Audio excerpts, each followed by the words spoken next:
If you're a Miami sports fan, then there's only one store to go to, and that's Canes Wear at Miami Fanwear in Davie. They're your one-stop shop for all your inner Miami CF, Canes, Dolphins, Panthers, and Marlins merchandise. They have hats, t-shirts, game day jerseys, and so much more.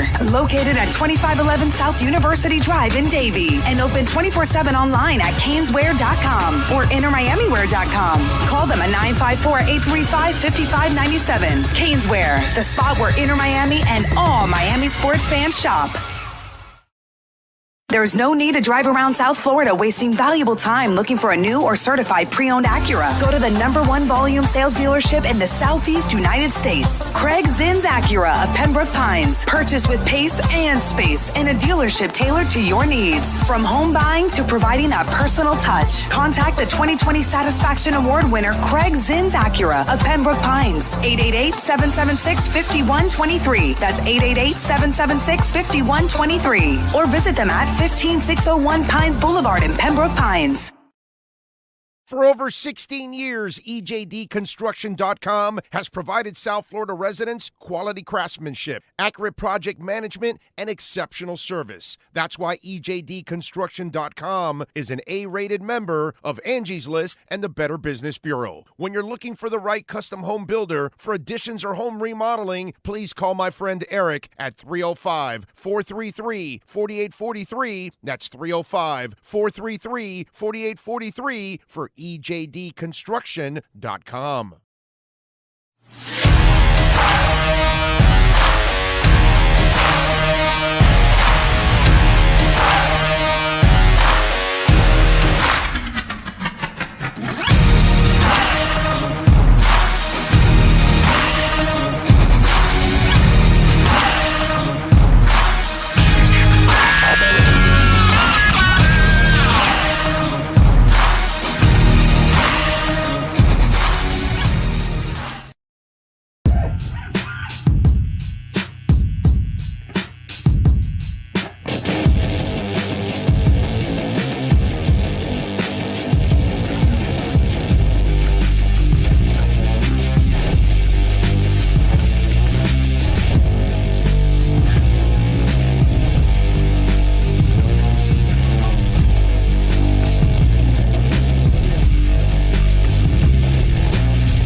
And we are live. It is Tuesday night, 8 p.m. This is the spot to be. I am Sean Stanley, and he is Frankie Frezko. How are we doing today, Frankie? All good, all good. How you been, Sean? Going good, man. It was a good weekend of wrestling. We were on Saturday, so we kind of covered last week. So this might be – there's some things to cover in AEW. We got Dynamite coming up tomorrow night. So there are some big things to happen that are happening on that Dynamite card. But the night might be a little bit WWE heavy, I believe, just because we got Backlash, we got the Raw that just happened, and some things I not necessarily agree with on some of these stuff. So I got a bone to pick with the old the upper echelon of the WWE overall, without getting into everything of it. The WWE Backlash pay-per-view, and also on the chat, go ahead and let us know what you thought of the pay-per-view, your overall thoughts on Backlash. Man, Backlash, amazing card. What a way to start it with a bang. The crowd was amazing. Puerto Rico was amazing. Sean called it. Bad Bunny, LWO, the special guest. And then, of course, Bad Bunny wins. And then the pay-per-view is over. Woo! Amazing. Great job by WWE, right? That's the way it should have been. and man, let me tell you something, man. I mean, overall, look, I put out a thing, and look, you can hate WWE and you can hate AEW and you can do all the, you can have your sides, but to sit there and bash that pay-per-view, I mean, there were some things wrong with it. Don't get me wrong, but to sit there and say that it was a terrible pay-per-view, like what the hell are you watching? The crowd alone, to me, made the show just like SmackDown. Look, they could have went out there and sat in a chair. That crowd was electric. That alone makes that card, again, makes each match probably maybe twice as good as it normally would be. But I put out a poll and like there are people saying worst pay-per-view, bad pay-per-view. I'm like, what? No. And again, it's a lot of keyboard tough guys. They have no picture, just guys that go on there just to be, or gals, possibly guys or gals. And just overall to me, and again, jump in the chat, let us know what you thought. Overall, we'll get into the matches here in a little bit. But your overall assessment of Backlash, I'm very interested to see because, again, and then we'll dive into it because we got a lot to get into on the Backlash pay-per-view. Yep. I said, and we'll start right here. Well, let's start with this. Did they get the main event right? I said Bad Bunny needs to be the main event because that crowd, again, Bad Bunny came out on SmackDown, really did nothing.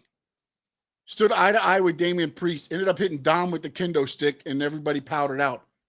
And the place was electric. Yeah. The place was electric.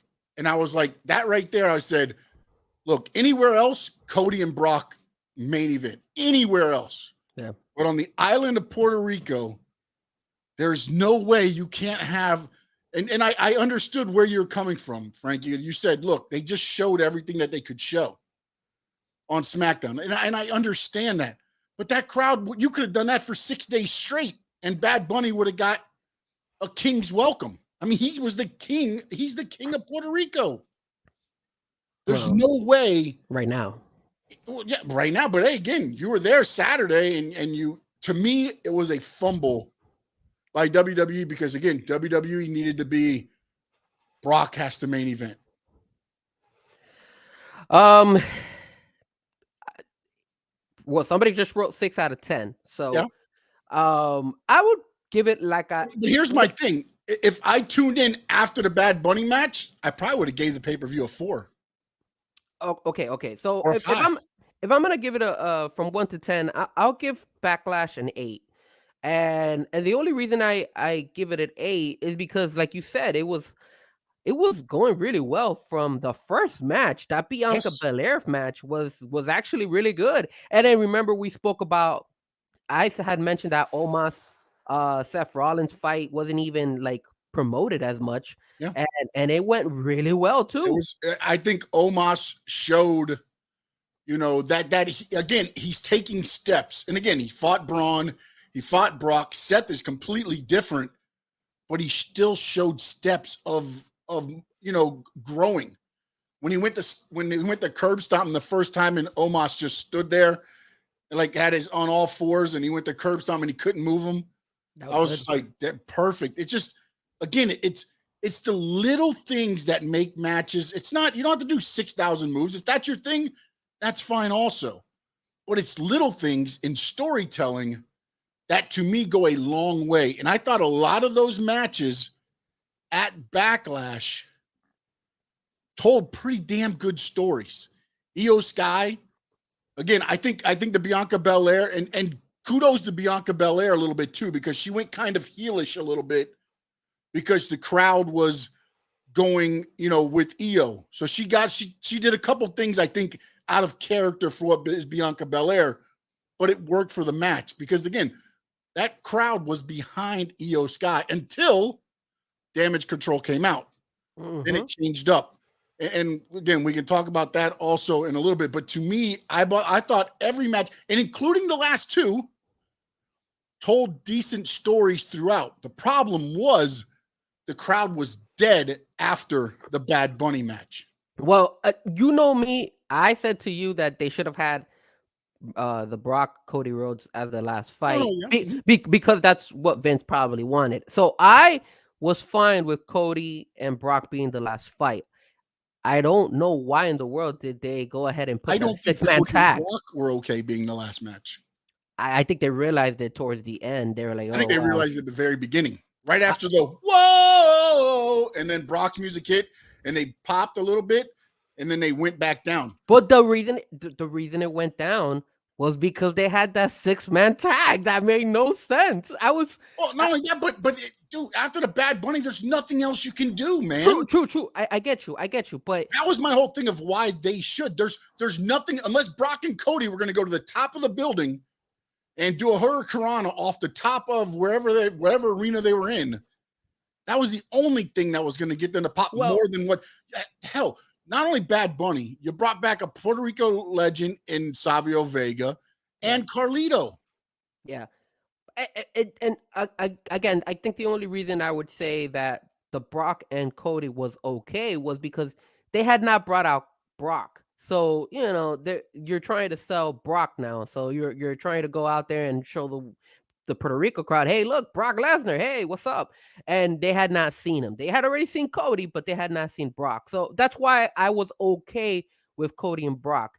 But that 6-man tag, when I was watching it and I saw that they were showing the Bad Bunny and Damian Priest like storyline leading up to it, I was like, oh no. Yeah. What are they doing here? Like, they even put that 6-man tag in front of us. Wow, this is on way earlier than I expected. That's what I said. It's like, wow, like, and then you put the two biggest crowd reactors, Zelina Vega and Bad Bunny, back to back. And then you throw in a 6-man match that really means nothing because one side's going to Raw, the other side's going to SmackDown. So the 6-man tag meant doo-doo. Yep.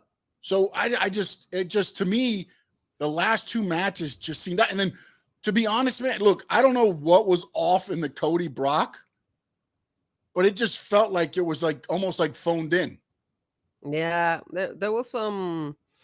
It just felt like they kind of also felt that the crowd was already Cody gone. gets the pin and then is backing through the curtain.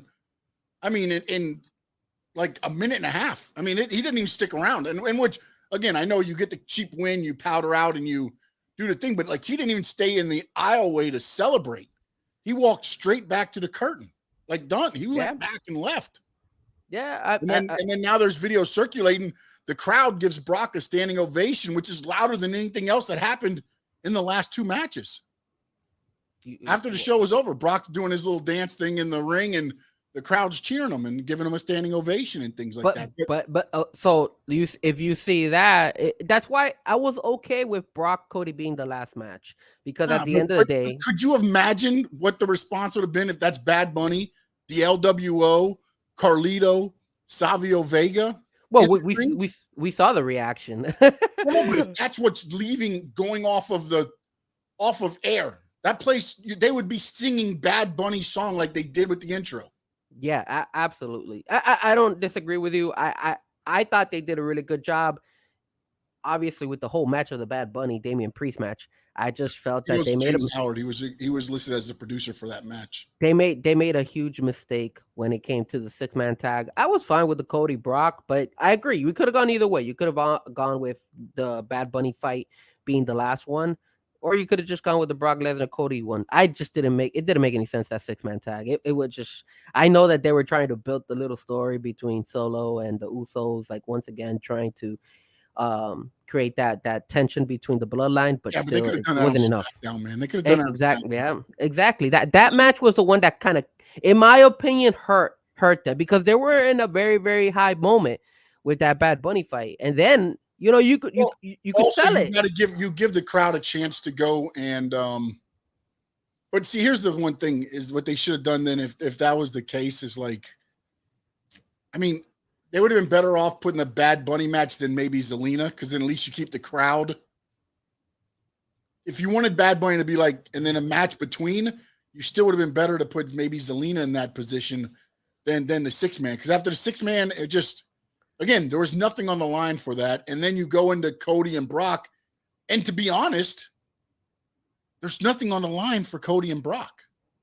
I mean, the storyline to Cody of, being, moving on in his quest for the title, but it just, to me, it fell flat. It fell flat. And But remember, this is a B type of event, like this is not one of their main ones. So for them to go ahead and just, I still think they delivered. no, pay-per-view delivered. Pay-per-view delivered. I would say 7.5, 8, again, because there were some things that were, look, the crowd was on fire. There was a lot of things that went, a little bit sideways in some of those matches, but because the crowd was so into it, you were just like, okay, you know what I'm saying? But like the whole thing with, who was it? The Bobby Lashley, there was times where it just, and again, triple threat matches get that way. They get chaotic a little bit. And it was just little timing issues, but also there was a lot of good stuff, like the suplex into Reed hitting the splat. Like the timing was there on a lot of things. So it was great. But then there was a lot of things that kind of just, didn't mesh as well, which was small, minute things. But, overall, I thought, look, that pay-per-view, as you said, it's not one of their, it's not one of their top 4. Mm-hmm. But I thought it delivered and it continued on storylines. And a lot of that was because of, again, the Puerto Rican crowd. I thought, they rose to the occasion. Io Sky in the first match against Bianca Belair, to me, I said this is a match to kind of see where she's at. Yep. And let me tell you something. She's ready. Yep. That performance there said, okay, that's all I need to see about Io Sky. To me right now, and I don't know if you saw, but somebody put out another video, and I don't know at what point, but it looks like Dakota, when they're coming down, like Dakota's trying to stop Bailey. Like she's worried, like Io Sky maybe told them to stay in the back. Mm-hmm. So wondering if now maybe this is the rift, and now this is where Io Sky starts to break away, and you'll see Bailey and Dakota kind of be, again, not saying it's going to happen right away, but you'll start seeing that little rift, and this is where Io Sky starts, breaking away from Damage Control, because to me, she showed she belongs in the main event picture.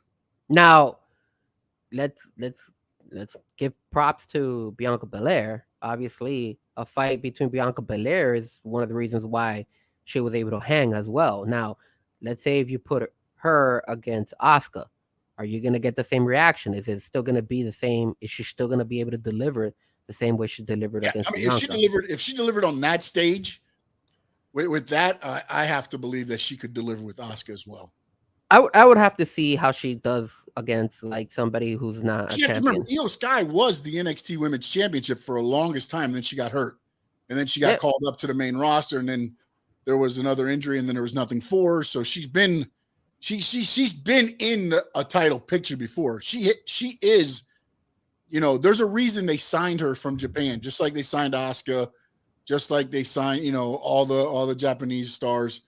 They know what they're getting, and I think this is just the beginning for Io Sky. She did a great job. Yeah, Zelina Vega match again. I thought, look, it was short. It was to the point. She hit, she ran. Rhea finally got the hands on her, and it was over.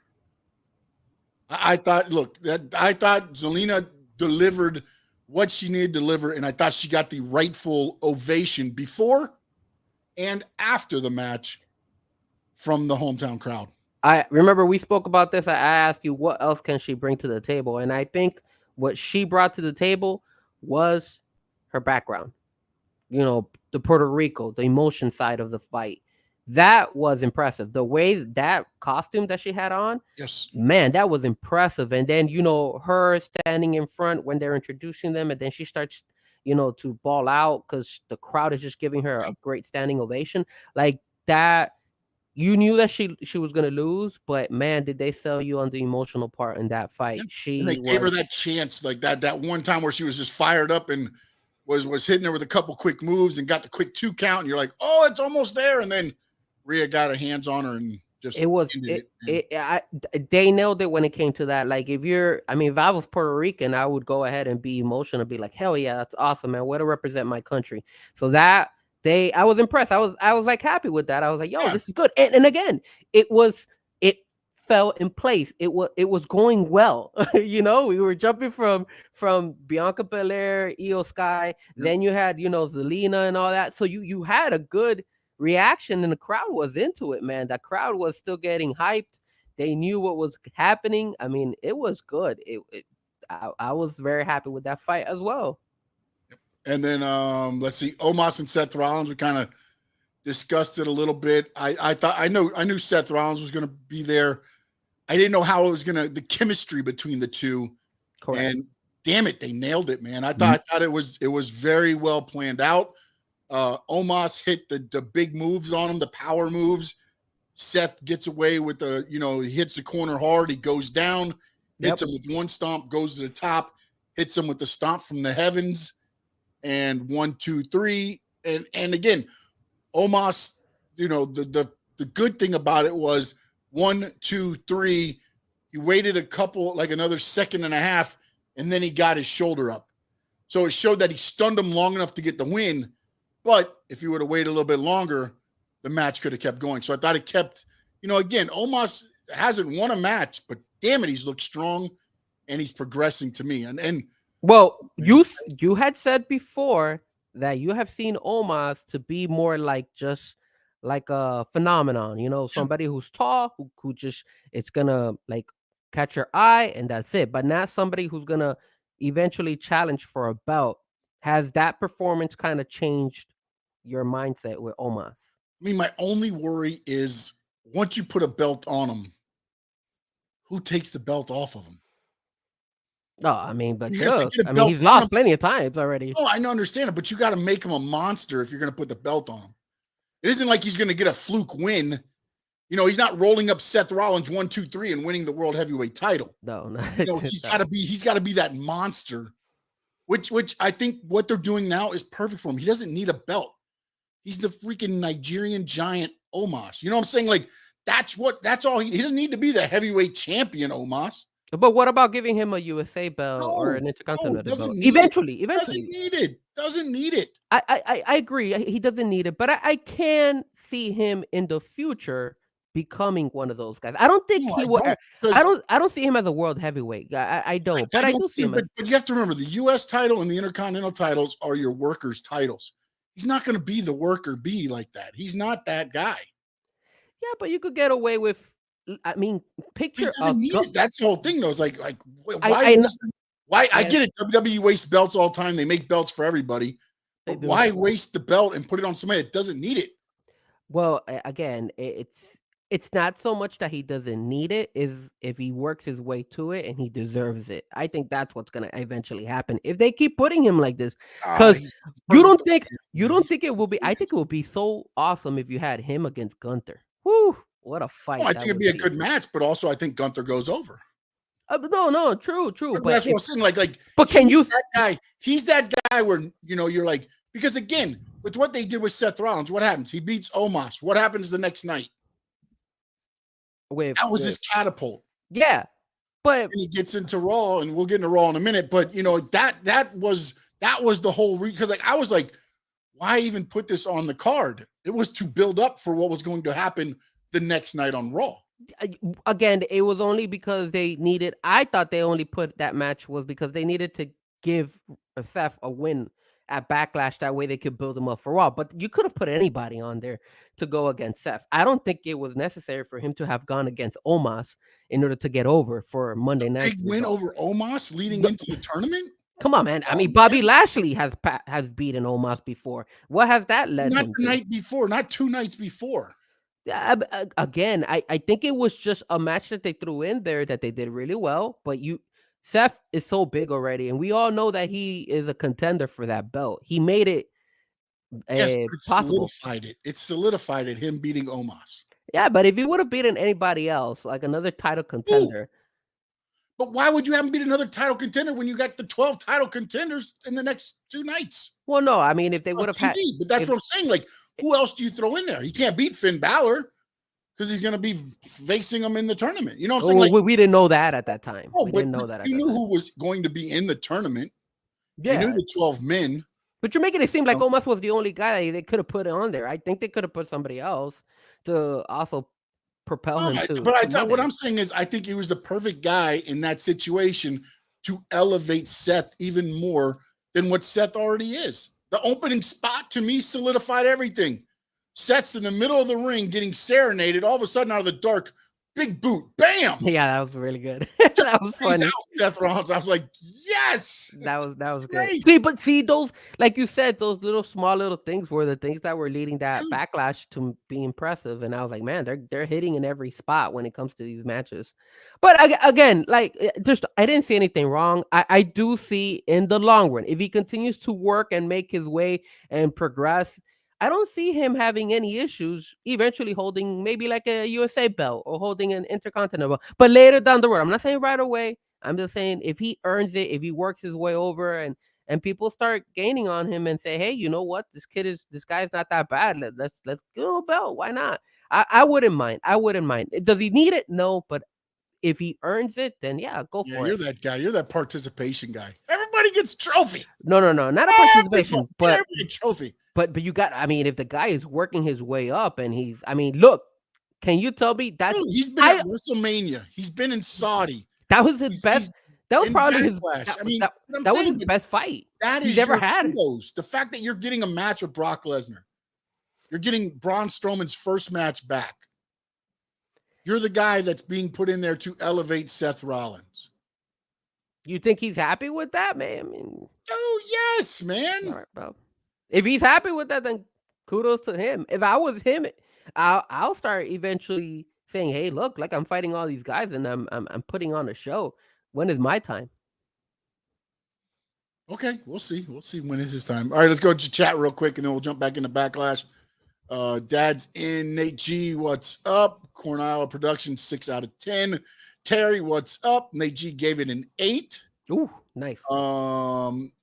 Josh says Sean Frankie Triple H should have given Zelina the title. Oh man. Gosh, no way, man. I mean, Josh, No way. I get that it's her hometown. I They get the sold feeling, the emotion. That was the only reason that match was going to be competitive.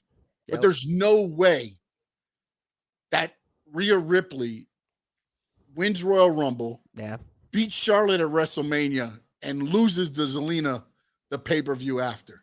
Yeah, no way, man. Not gonna happen, man. Not gonna happen. I mean, and I hate to say it that way because it because again, you always want to have that little hope that, and then they sold that a little bit because you got the story of Zelina. You had LWO, Ray hyping her up, and she came out with the Puerto Rican flag, and man, it was just there. Like the emotions were high. But there was never an ounce to me of thinking that, same. Okay, Zelina Vega's winning this. I always said, look, Vega's losing, Bunny's winning. That was how you're going to even it out. There's no way. Now, if they ever go back to Puerto Rico, right, and Zelina is in that, atmosphere where she's actually like competing for championship belt, maybe in the long run in Puerto Rico, that would make sense to get her over and win a belt in Puerto Rico. Yeah, or just put her in a like some kind of feud leading into it. Yeah. And then give her the victory. I think they should give her a victory. I don't know about a title win over. Again, it depends who the champions are at that time too. Correct, yeah. With Bianca and Rhea, no. Bianca was going for the longest reign in women's history, modern era history, I'm sorry. And Rhea is on momentum and a role that I don't know who's going to be. And then the funny thing is, all of a sudden today, reports, again, if you want to read the dirt sheets, they're somewhat credible. They've reported a couple things good, but more bad than good. But everybody knows Mercedes Moné contract with NJPW is up. She is a free agent. Mm-hmm. But there was talk that there would be a match. And if you think about it, this is still 3 months away. It'll be in August. It'll be the next big PLE, Premium Live Event, which is SummerSlam. And there's talk that she will be the one to take the title off of Bianca Belair. I hope. I don't believe it, but we'll see. We'll see what happens. That's just. I hope that if that scenario does not happen and she actually shows up for the AEW Wembley show. That's what I'm hoping. We'll see. We'll see. Karen said Carlito coming back was the coolest part of the pay-per-view. Same with Savio Vega. Yeah, it was cool. And when that music hit, man, dude, it was just that whole match to me was just like one after another. Bomb, bomb, bomb, bomb, bomb. So for the younger generation, like, okay, Savio Vega, man. Like, I mean, I sent you a tweet. I was like, yo, Savio Vega, man. I was 10. Like, I was young when I remember seeing Savio Vega. Jeff, remember, he made Goldust. He helped Goldust with his character. He helped Dustin feel more comfortable with the Goldust character because they worked together for so long. And Savio was feeding Dustin things to do because he was still becoming, Goldust. He wasn't there yet. You went from the natural Dustin Rhodes to Goldust. You know what I'm saying? So he had to get comfortable with the character, and Savio helped him, as well as Savio also worked with Stone Cold.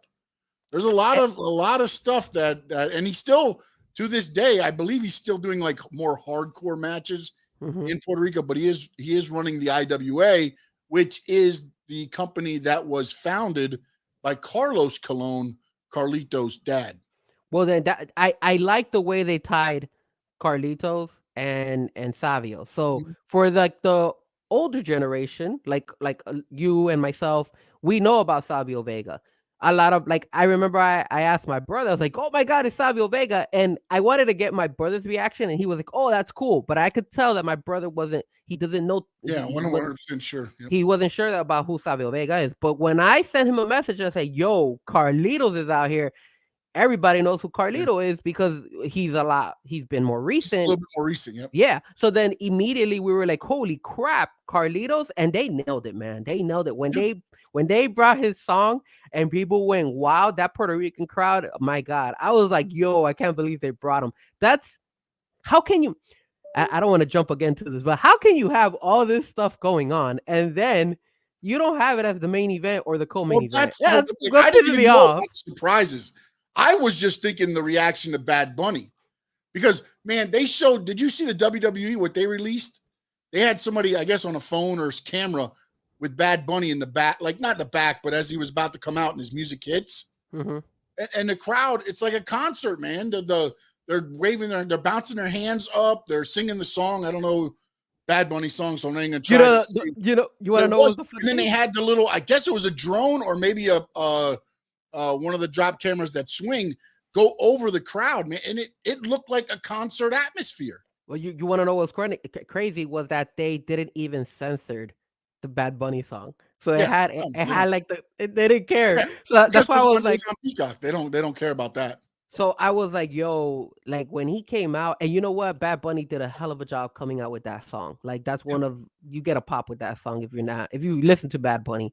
You're gonna always love, that type of atmosphere. And when he comes out with that song, and like you said, the whole crowd went crazy. Yeah, it was. I would have got, and everybody was singing too. It was like a concert, exactly what you said. So then that's why you're like, yo, man, dude, like this guy, what a phenomenon in Puerto Rico. You got 18,000 singing your song because obviously they know him.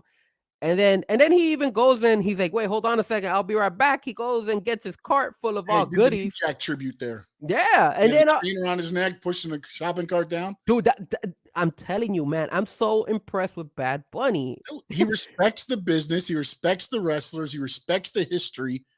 And it shows because he went out there prepared. It wasn't like he was just out there. Dude, he went 25 minutes. 25 minutes, and he went through the audio engineer table. It wasn't like, he took chair shots. He took some kendo stick shots. It wasn't like he was just sitting there and Damian Priest was, and kudos also to Damian Priest, because to me, again, I tweeted this out, and let me get your thought on this. And also in the chat. And Nicholas, I see you. Rhea is my mommy. I see you. And then Gilbert, I'll get to your question in a minute because we're going to talk a little bit about the tournament coming up.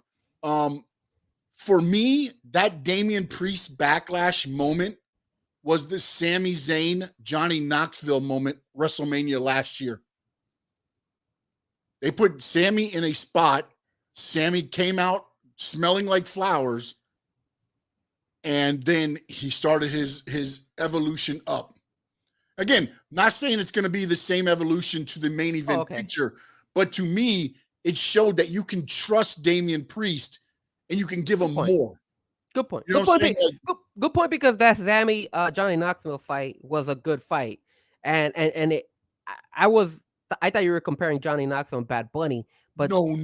I mean, the moment you trusted Sami Zayn to go out there and deliver, and he delivered. I get you. Trusted Damian Priest to go out there and deliver, and he delivered. Yep. And you could tell that they kind of gave him kudos for it because they put him in that tournament the next day. So that's why he was starting to do a really good job at selling it, especially with Bad Bunny, who's not a full-time wrestler. Hell, he's not even a wrestler to begin with, but they made a good thing putting them both together, because let's be honest, they used to work together, and I'm pretty sure they've had in-ring working together, so they know each other better than anybody else. I believe they trusted each other, and that's a match where you have to trust, because again, when you swing the kendo stick, you're swinging the kendo stick.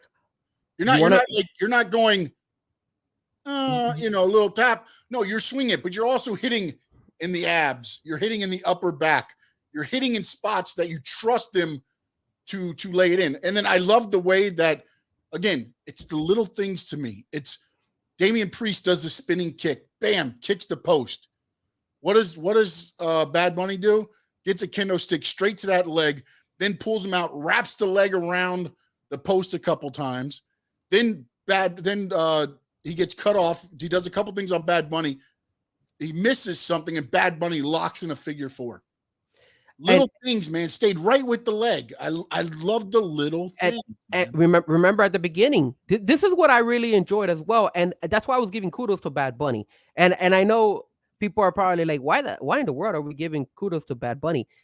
At the beginning of the match, when Damian Priest choke slammed him, took him down, straight down, Bad Bunny was knocked out. You saw he wasn't even moving. He didn't even move for a split second. And when Damian Priest went to pin him, he picks him up. Bad Bunny had Bad Bunny sold it. Like, yo, I am a celebrity. I'm not a wrestler. So by you choking me, doing the choke slam on me, I'm gone. Like, I'm dead here, bro. I've never taken this before. And the guy did a great job doing that. Those small little things are the things that I was like, wow. And then, like you said, Damian Priest picking him up, being like, yo, I'm playing with this guy because this guy is not a wrestler.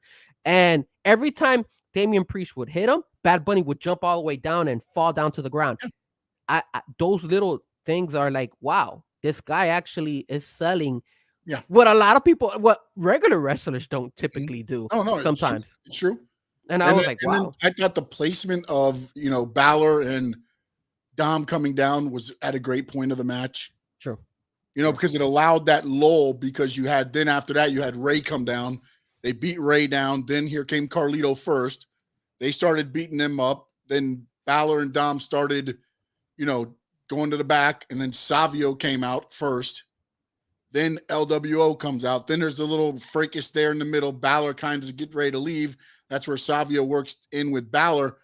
That gave Priest and Bunny 3 to 4 minutes to get ready for the finish. You know what I'm saying? Because again, Bad Bunny not necessarily working all the time. I don't know how much was left in him with the thing to deliver the Bunny Destroyer at the end. Again, he delivered it, but could he have done it without the break? You know what I'm saying? Like, again, because your legs start feeling a little bit, jellyish and things like that. I thought it was a good time to give them that little, okay, let's take it home now. And then once that was done, they went in, hit the Bunny Destroyer, and kudos again to Bad Bunny.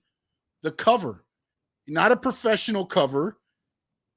He laid across him like he was dead, which, again, from the fight, and he got the 3 count. And he didn't just roll off. He laid there for a minute, and then he was off of him. You know what I'm saying? So, again, little things, little details. And I don't know how much of that was, coaching the Bad Bunny or how much Bad Bunny picks up.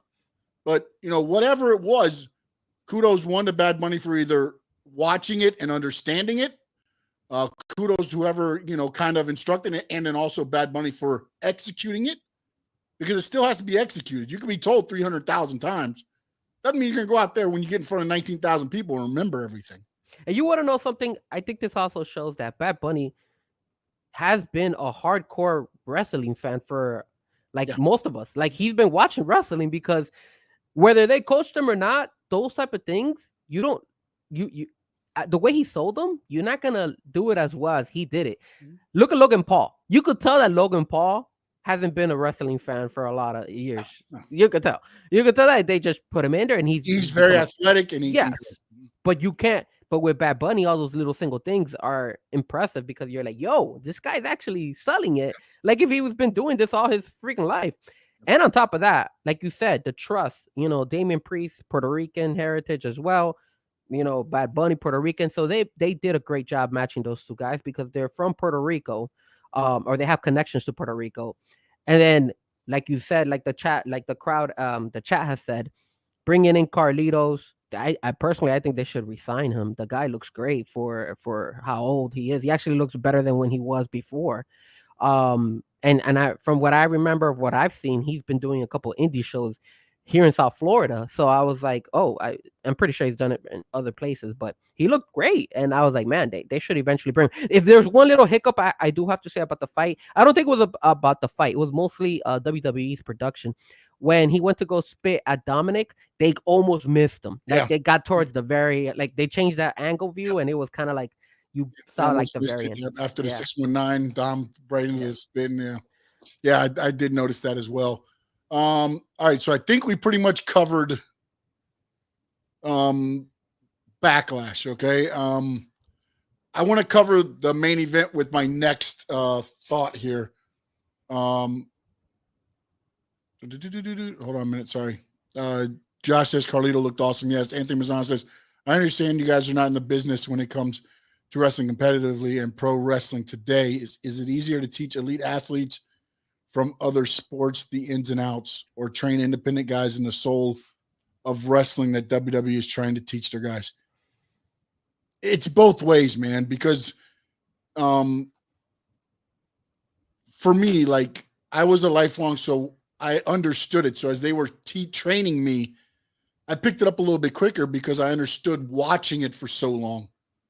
Again, and I'm not athletic, but when you grab, that's why they also grab all these former football players or college athletes that were not, the Cavender twins are there now. There's some football players that may not be going to the NFL that they grab and bring over.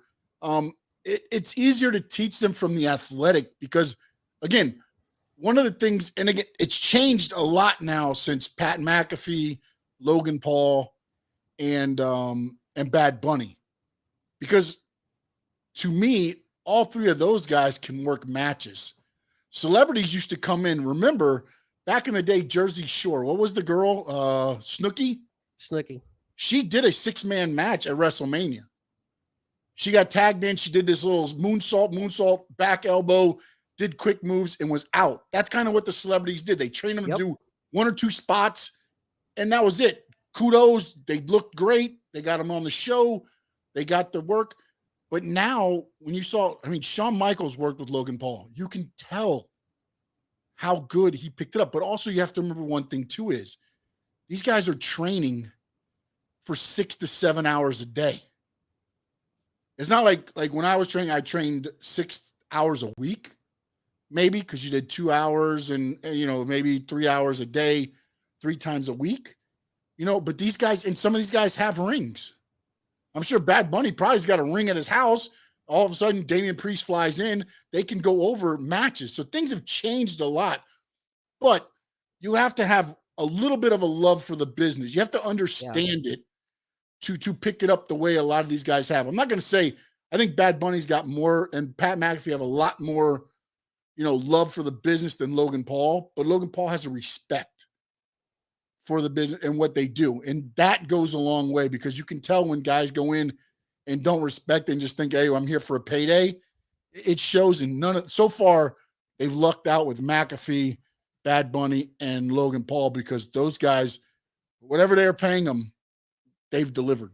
Well, the impressive thing about Bad Bunny is I saw like a post, I think it was on IG, that he also headlined Coachella like a couple weeks ago. So yeah, he did Coachella one week, the Met Gala the next week, and then the next week he was in the pay-per-view. So can you imagine, like, when is he squeezing training into this? So if I think in my opinion, Bad Bunny, the moment he announced that he wanted to do a one-on-one fight with Damian Priest, a street fight, that's when he started putting in the work and the effort. He's like, "Oh, I gotta start working Um, because I'm not gonna have the time." I'm going to Probably. disagree with you there. I think they had worked the match beforehand.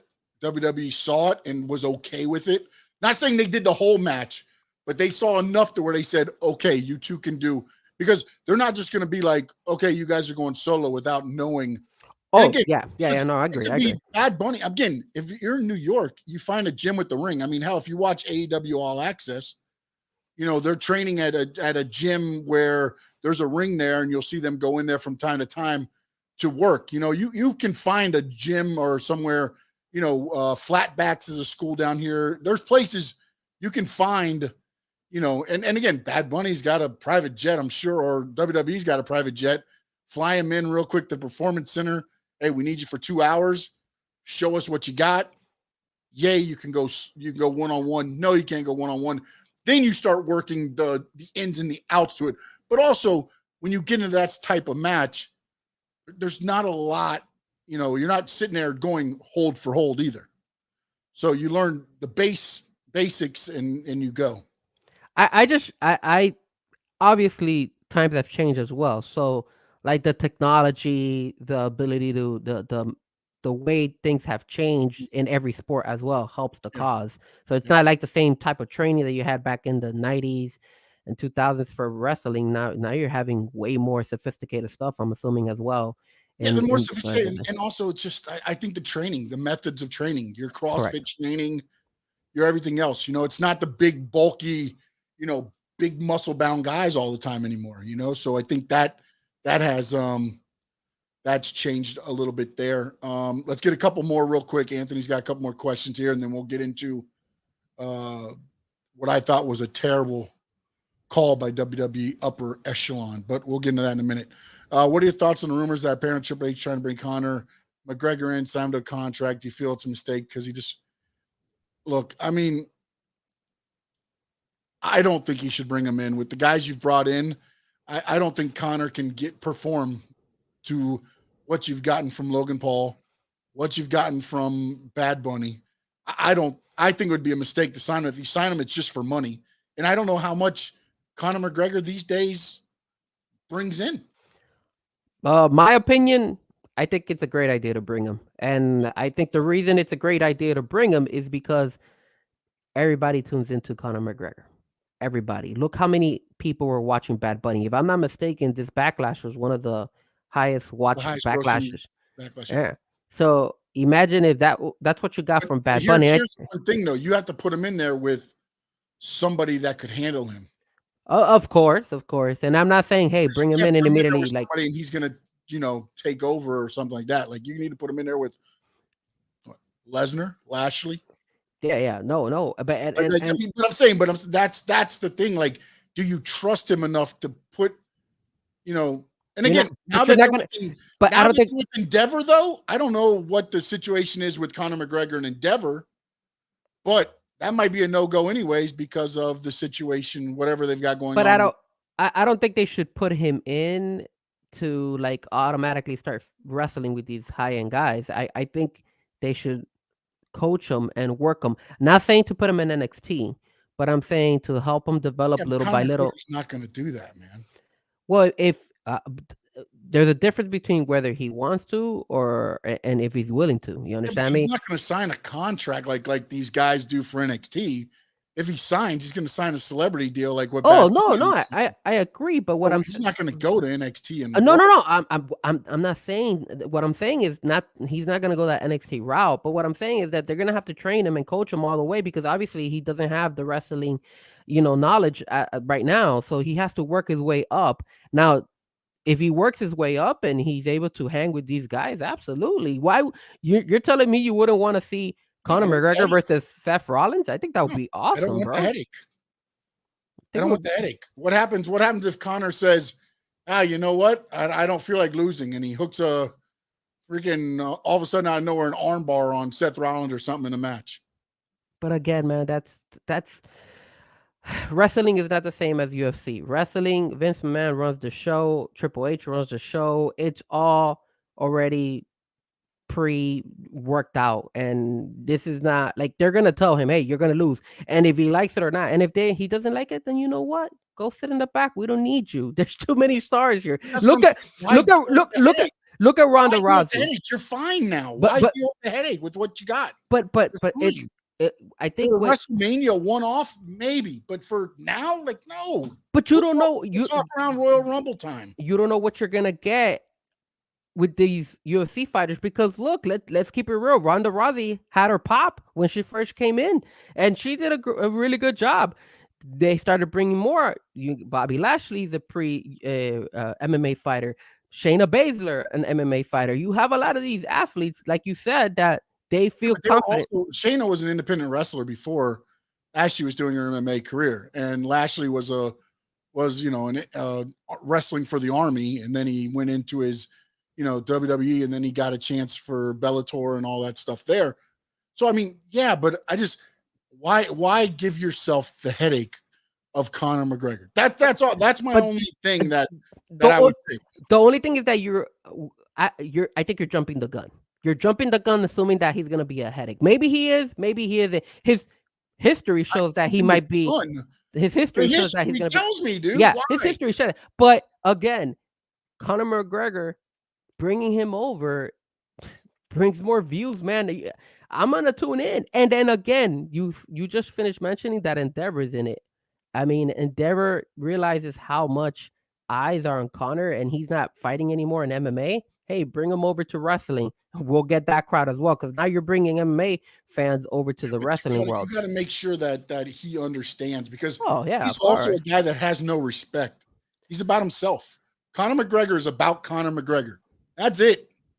That is it. Don't tell me. No, you cannot sit here and tell me anything else other than Conor McGregor. Conor McGregor. Why are you hating on Conor McGregor? I am not hating on Conor McGregor. I think, look, I'm not saying it's a bad thing, but when you're in pro wrestling and you're having, to trust guys, and you're having to, nothing about him says I feel comfortable. Yeah, he's going to bring eyes, but is it worth the headaches and everything else that you have to go through? And who's going to work them? I mean, who's going to want to work them? There are difficult people in the business that people give them opportunity, aka CM Punk. He is a pain in the ass to work with, but they bring him on board, and he shows, and he brings eyeballs. So, and again, I'm not trying to compare Conor to CM Punk, but what I'm saying is, in the way of the personality, that guy is the type of person that doesn't want to deal with anybody's crap, and he wants it his way or the highway. And there's even AEW signed him. WWE had him for a while. But he also understands what pro wrestling is. And that's not to say that Conor won't eventually do the same. We don't know that. I fan club here. You got proper 12 stock? It's not. It's no, I don't have proper 12 stock, but I just feel like Conor McGregor is you're not gonna lose anything trying it, is what I'm trying to say. He's gonna be able to go ahead and give it a run, and if they don't like him, they'll kick him out. I mean, they did the same thing. They've done that with plenty of people, where they say, "Hey, look, let's give this person an opportunity, and if he sucks, move on. We don't need you." So that's the reason why. And I think the reason in MMA he's been so like I'm the best is because Dana White has put him in like that pedestal for a while. He understands how to sell himself. Because again, he's about himself. He's a propaganda machine for Conor McGregor. He's all about himself. But Conor McGregor right now, talk to me right now. What has he done? He hasn't done anything. He's out of the he's not on the spotlight right now. As soon as he gets on a spotlight, or he gets a chance to open up on somebody, he will, because he's about himself and positioning himself for the best possible payday. Look, they brought Mayweather. Mayweather's worked with WWE, and I feel that his egotistical self as well is typed the same way as Conor McGregor, and they've worked with Mayweather before, and Mayweather's the same match. I understand that, but so they give Mayweather a shot, but you're not willing to give Conor McGregor a shot, and they're the same type. Again, I said I would give him a one-off at a WrestleMania. That's it. I'm not bringing him in to do anything. I'm not bringing him in like they bring in Bad Bunny. I'm not bringing him in like they do Logan Paul. If Pat McAfee comes back, I'm not doing like they do him. No, you get a one-off. I'll bring you in. I'll pay you. You do what I tell you to do. if he does a really good job in that one-off, you wouldn't give him another spot, another chance? I Why have to not? see how he does. Okay, all right. There you go. That's all I'm saying. Give the man a chance if he does a really good job. If he does a shitty I have job, to then see how get it him does. out. And that includes interacting and promoting my event. Oh, Sean's event. Let's go. Look at that. That what you call it? Like If that he's Conor going to McGregor has WrestleMania, come out. on your damn social media, you better be hyping it up. I really don't think that you need to hype up anything when you got Conor McGregor. That, like you said, he already does his own thing. His name sells. So I think that's why WWE wouldn't mind bringing him I on would board. say yes, but I mean, I haven't seen him fight in a while, so I don't know what is. I mean, we'll see. Yep. Maybe he'll fight. You know what they could do? He could fight Jake Paul. He beats Jake Paul in boxing, and he challenges Logan Paul to a wrestling match. Nah. Yeah, just like the Undertaker and Brock Lesnar did at UFC. You want some of this? What? You want some of me? Nah. And he's walking back to the back. I'm still not sold in Logan Paul being like I'm not either, but I think he's very athletic and he's shown good spurts. All right, is. real quick, let's get back to the thing real quick. Anthony's real quick before we get back into the show. I'm Latino, but I'm wondering, is that common other Latino culture? Is that you call an elder statesman that you've been hanging around for a long time uncle or Tio, like Bad Bunny did with Savio Vega? I'm Dominican Cuban, and that's not common that we call elder statesmen. They are not family members. Tio. I don't know what the whole thing behind it is, but his Instagram is Tio Savio Vega, at Tio Savio. So I don't know if it's a thing where he's called that or whatever. I don't know if it's a culture thing. I mean, that'd be Frank. You'd have more into that, but I do know on his Instagram, his handle is at Tio Savio Vega. So what Anthony's saying, he's Latino, and obviously I'm Latino as well. I have Colombian background on me, so I don't call like anybody regular, just like mi tío. That's not. He literally, in order for me to call you tío, I have to you have to actually be my uncle. So I guess I think it's more of a respect thing, possibly. I think so. I don't know what his whole, again, the background of what he does, but again, the IG handle says at Tio Savio Vega. So I'm guessing maybe there's something more to it than just like, But you could also say that maybe WWE wanted to kind of like personalize it a little bit. So it could be that as well. Because remember when he got mixed up again, he could have got lost in the time there and just was just like and I do know that in a lot of cultures, like I in Colombia, for example, like I've found out that I have multiple uncles and multiple cousins, and I didn't even know I had them. So you never know. Maybe he is some type of way related to him, or maybe they were just trying to put it in like in the storyline as well, or maybe that's just Savio Vega's tag. All right. So now Nicholas said bring in John Jones when he retires from UFC. Yeah, we'll see. I'm over all that stuff. Like, it's just like, we'll see. We'll see. At least then he won't just get in trouble or whatever. I wouldn't bring Khabib. Khabib, no. Khabib doesn't need it. He's got enough going on. Yeah. All right. So I want to get into this crap storm that is Cody Rhodes and Brock Lesnar. Going from the main event at Backlash, which again, if you'll remember on the show, the pre-show, I said that Bad Bunny is going to end the show because I thought Cody Rhodes would get a cheap win over Brock Lesnar. Brock Lesnar would go crazy and take Cody out of the tournament. Take him out of the tournament. Isn't that what he just did? No, but don't mess with me right now, Frankie. Don't mess with me right now. Didn't he just do that? I was just saying. I'm about to bust a vein, buddy, because this crap that happened, like, you could have done that at the pay-per-view. And instead, they extend this bullshit of Brock Lesnar attacking Cody Rhodes when he's almost got the pin. I was trying to figure out why the hell Cody was having to hit Miz with 3 damn crossroads to beat him. Yeah, the Miz. And it was the setup because Brock Lesnar was stuck in a goddamn trunk on the side of the ring. They couldn't get him out.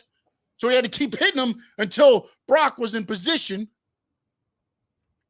And then pulled him out. And then he decimates him again God damn it, just do it at the pay-per-view. Okay. I get your point. I get your point. Could have they've done it in the pay-per-view? They could have.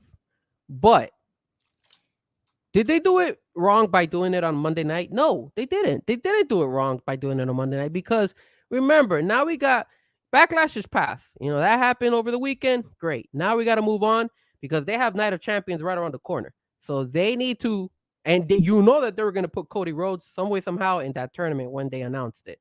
But if you would have taken him out at the pay-per-view, Brock could have just came out and done the challenge because he already took him out of the tournament. Cody, I've taken you out of your world title tournament. The road to your title ain't as smooth as you thought it was going to be. Now you're going to fight the beast. Yes. At Night of Champions. There's no reason to beat him and say, Cody, what do you want to talk about? He wanted to talk about the fight. He wanted to talk about it. No, they did I thought they did a good job with that. Why? Because if you notice, that's right, Cornell Productions. My face, Cody. Look at my face. If you look at what they did at the beginning, and I think they said that they changed it because it wasn't supposed to be like that. They said that supposedly the three-way with Cody and Cody was supposed to open the show. Exactly. So then what happened was they kind of scratched that, and then they brought in the Seth fight. If you notice, look at how they're tying things little by little. When Cody was walking out, he looked at that belt. Seth came, he looked at that belt. They looked at each other, and then they moved on. And again, remember what you've been preaching all this time about him, Cody Rhodes, having to, fight, and they're going to make it difficult for him to win a belt and all that stuff, the chase and all that stuff.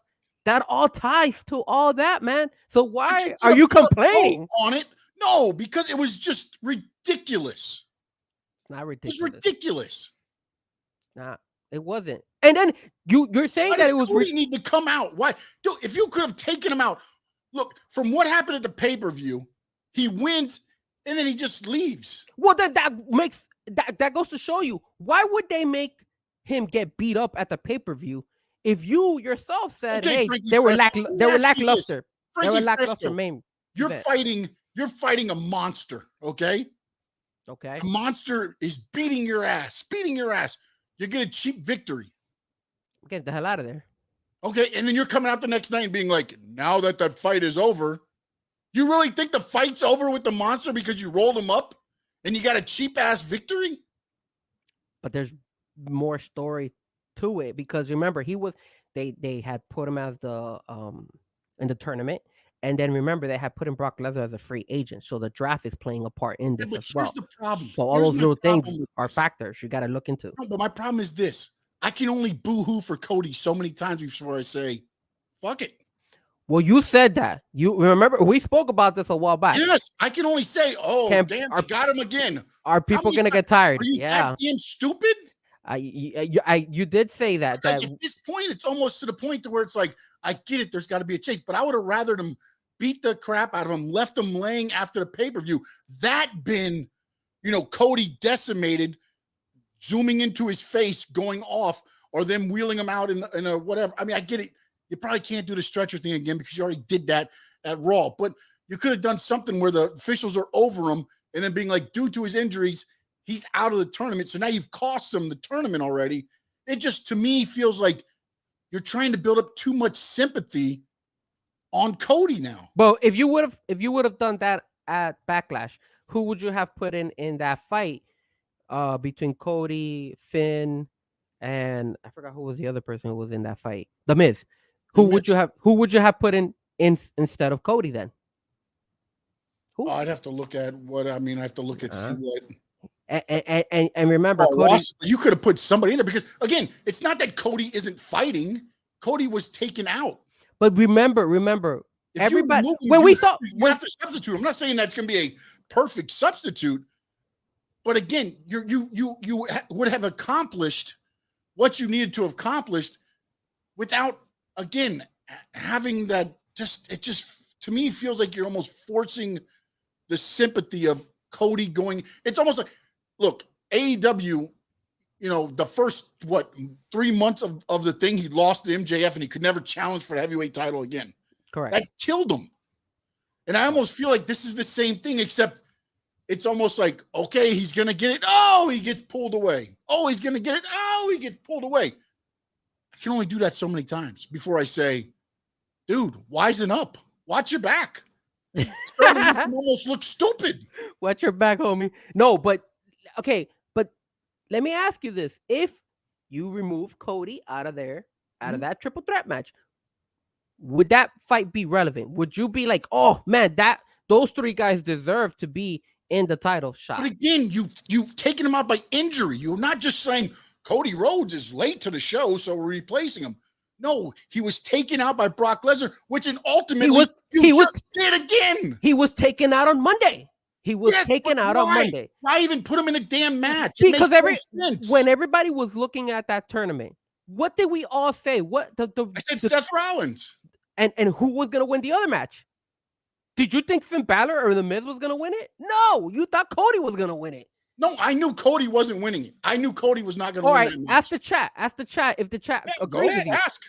If you're on the chat, tell me if you're not putting Cody Rhodes against Seth Rollins as the main event on Raw. You're not doing that. If they would have done the semifinal matches to start the Night of Champion pay-per-view, then I would have been like, okay, it's going to be Cody against Seth. But you're not putting Cody Seth on a Raw after they fought. I knew something was planned. You could just see it happening. Cody. And then when he started doing all the thing about Brock, I'm done with Brock. I put that page behind me. I've turned that page. I'm moving on. I was like, oh, this is not. I know exactly what's going to happen. I mean, it's just again, they weren't going to make it that easy for Cody to make it as the champion. They weren't. Well, look, a smooth path. I wouldn't mind if they would. How many damn roadblocks do you have to go through? But it's the same roadblock. He's still going up against. It's the same opponent. It's still Brock Lesnar. Still Brock Lesnar.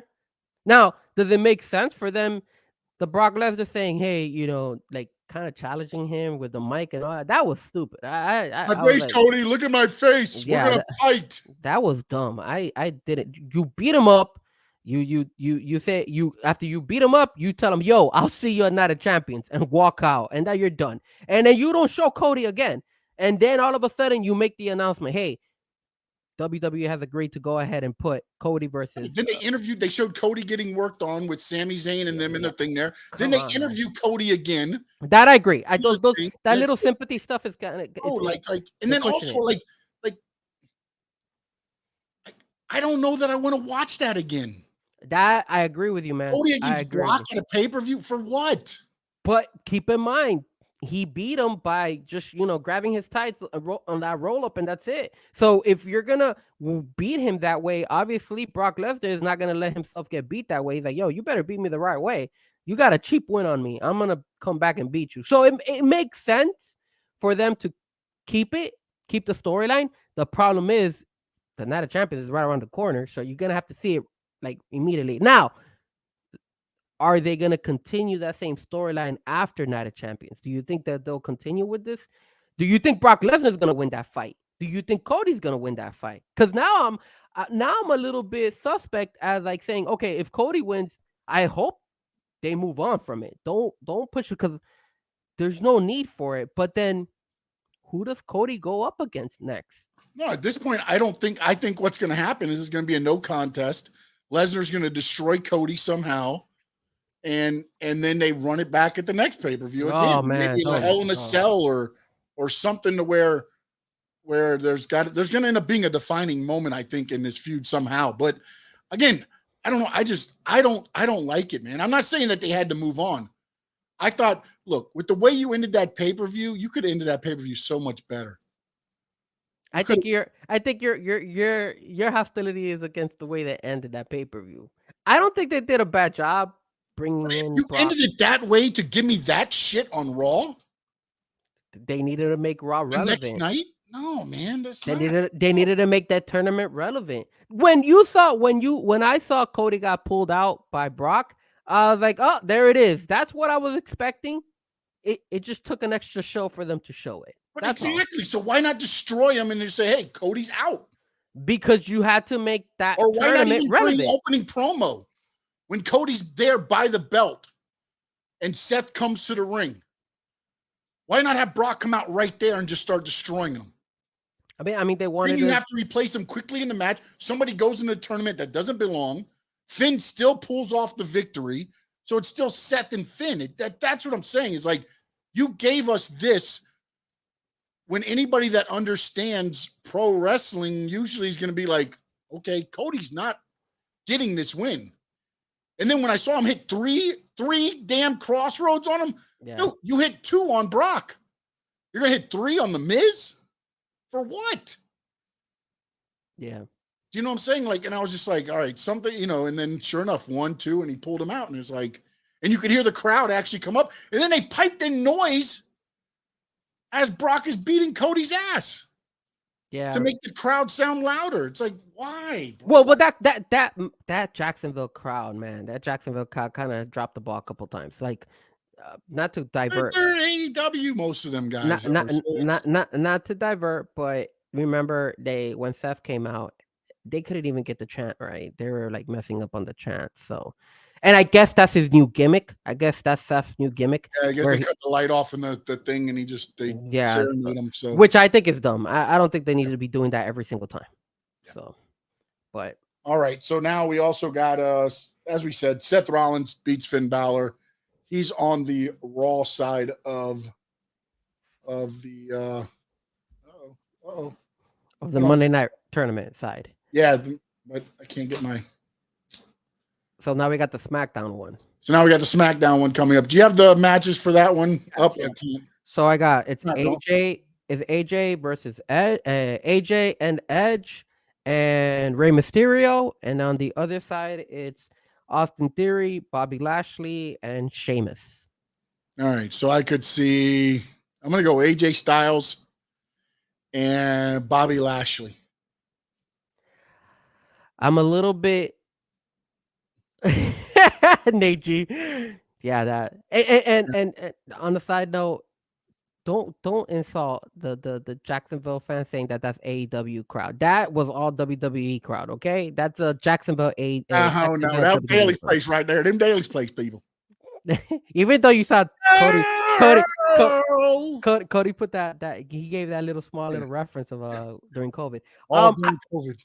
Yeah, so AJ Edge and Rey Mysterio. Oh man, that one is. I think that's gonna be the one who might win it, and I am gonna go with AJ. I for some strange reason I think they're gonna push. Here's AJ. The only reason I see this: Judgment Day can interfere and take Edge and Rey out. That's a good point. AJ, I don't know necessarily. Not saying that he can't get a feud real quick, but he doesn't have anybody that can cost him the match in that one. I mean, I could understand that, but the only thing is that Judgment Day is Raw. Technically on Raw, though, right? Yeah, that's why. So okay. So maybe I don't know. We'll see. Personally, my pick, my heart wants Edge to win it, but I think AJ is gonna win it. I think that just makes. I would love to see AJ Styles and Seth Rollins at Night of the Champions for that title. And then you got Austin, Bobby, and Sheamus. I hope they don't give it to Austin Theory. I don't think so because Austin Theory got the victory at Backlash. So you got Bobby and Sheamus. And Bobby, man, the thing is that if you put AJ versus Bobby, man, I don't. Damn. I'm gonna say. You can have Austin Theory cost Bobby Lashley, and you keep that little U.S. title thing going. AJ moves on. You know what I'm saying? Like I'm just kind of like thinking how people can get cost the match, not necessarily win straight out. I'm gonna go on a different route. I'm gonna say I say Sheamus pulls the win. I think Sheamus wins this one, and then AJ versus Sheamus, and I think AJ wins, and I think it's gonna be AJ versus Seth. We haven't seen AJ fight because of his injury. It makes sense to have him as the main event, one of the main event for that new belt. So. The Corner Iowa production does have a point though. What is he saying? Has been referenced about Lashley and Roman at Night of Champions, which is why I'm saying Lashley. That might be what happens. Lashley against AJ and Roman and the Bloodline cost Bobby Lashley to set up for Night of Champions. Roman and Lashley's strong. AJ and Roman is strong too. So I don't think you go wrong with either one. Yeah, but I don't think they're gonna put AJ. I think it will be Lashley probably. Just to Yeah. get it going. I don't know. Plus AJ like they said, AJ hasn't worked that much either. So maybe they don't want to go ahead and put him into a main event that quickly. Maybe they want to just give the kudos to Bobby. Either way, I'm really not that excited about that Austin Bobby Sheamus fight. The first one is good, but after that, it's one of those things to where you're just trying to get to a final result. I think they should have said, I think they should have put a Gunther in the Raw one, but I know he just got married, so that's why he couldn't go. Oh yeah, he wasn't there. He wasn't at the Raw. So, and again, this is the other thing I don't like about it is when you put Theory in there, he's already the U.S. champion. He's not going to win the heavyweight title. They're not going to put the title on him again. Well, you don't know that. I do know. We don't know that. You know how WWE works. Look, man, they're not going. It's not the old school. You didn't think Austin Theory was going to win. My hope was they would take the title off of him so that they could push him through the World Heavyweight Tournament. Once they get the title on him, I don't think he's going to win it.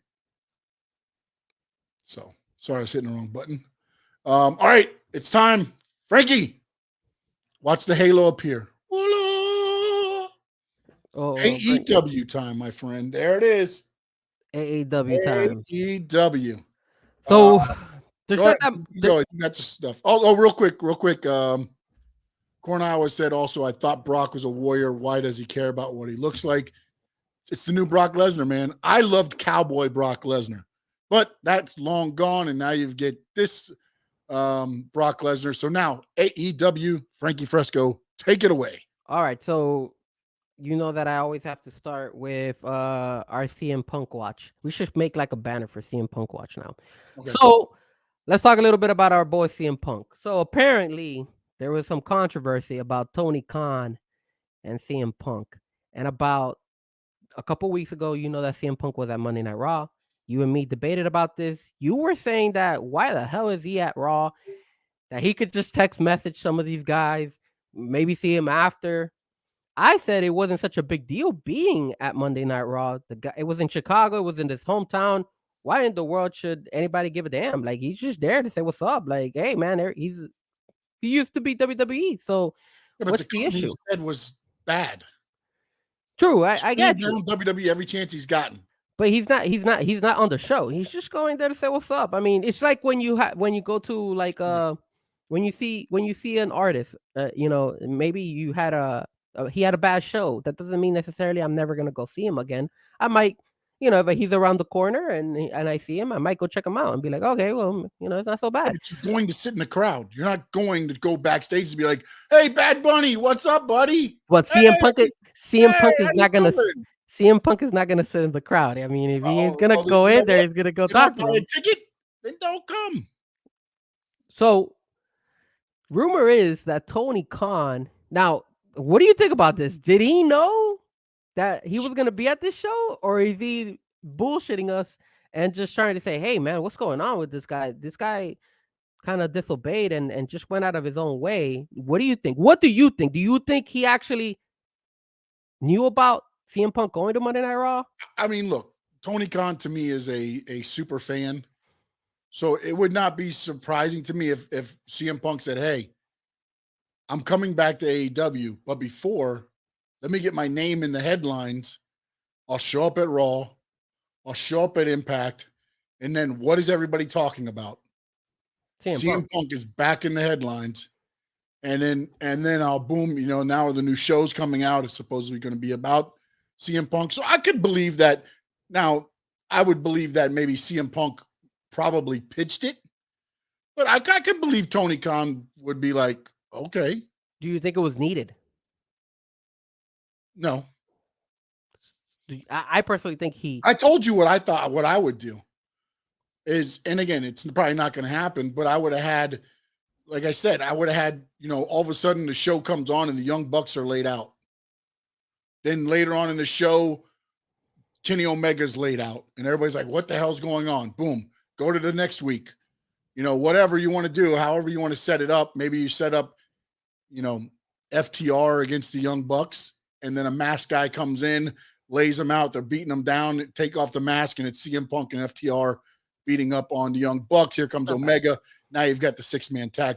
I would have made it a surprise. I would never even brought CM Punk up and made it a bigger surprise when he came forward. But I do also understand that, again, Warner Brothers apparently is happy with what AEW is doing, and AEW must be happy with what Warner Brothers has pitched to them, because they've stopped production on their 2 YouTube shows to only do production on Warner Brother Discovery channels.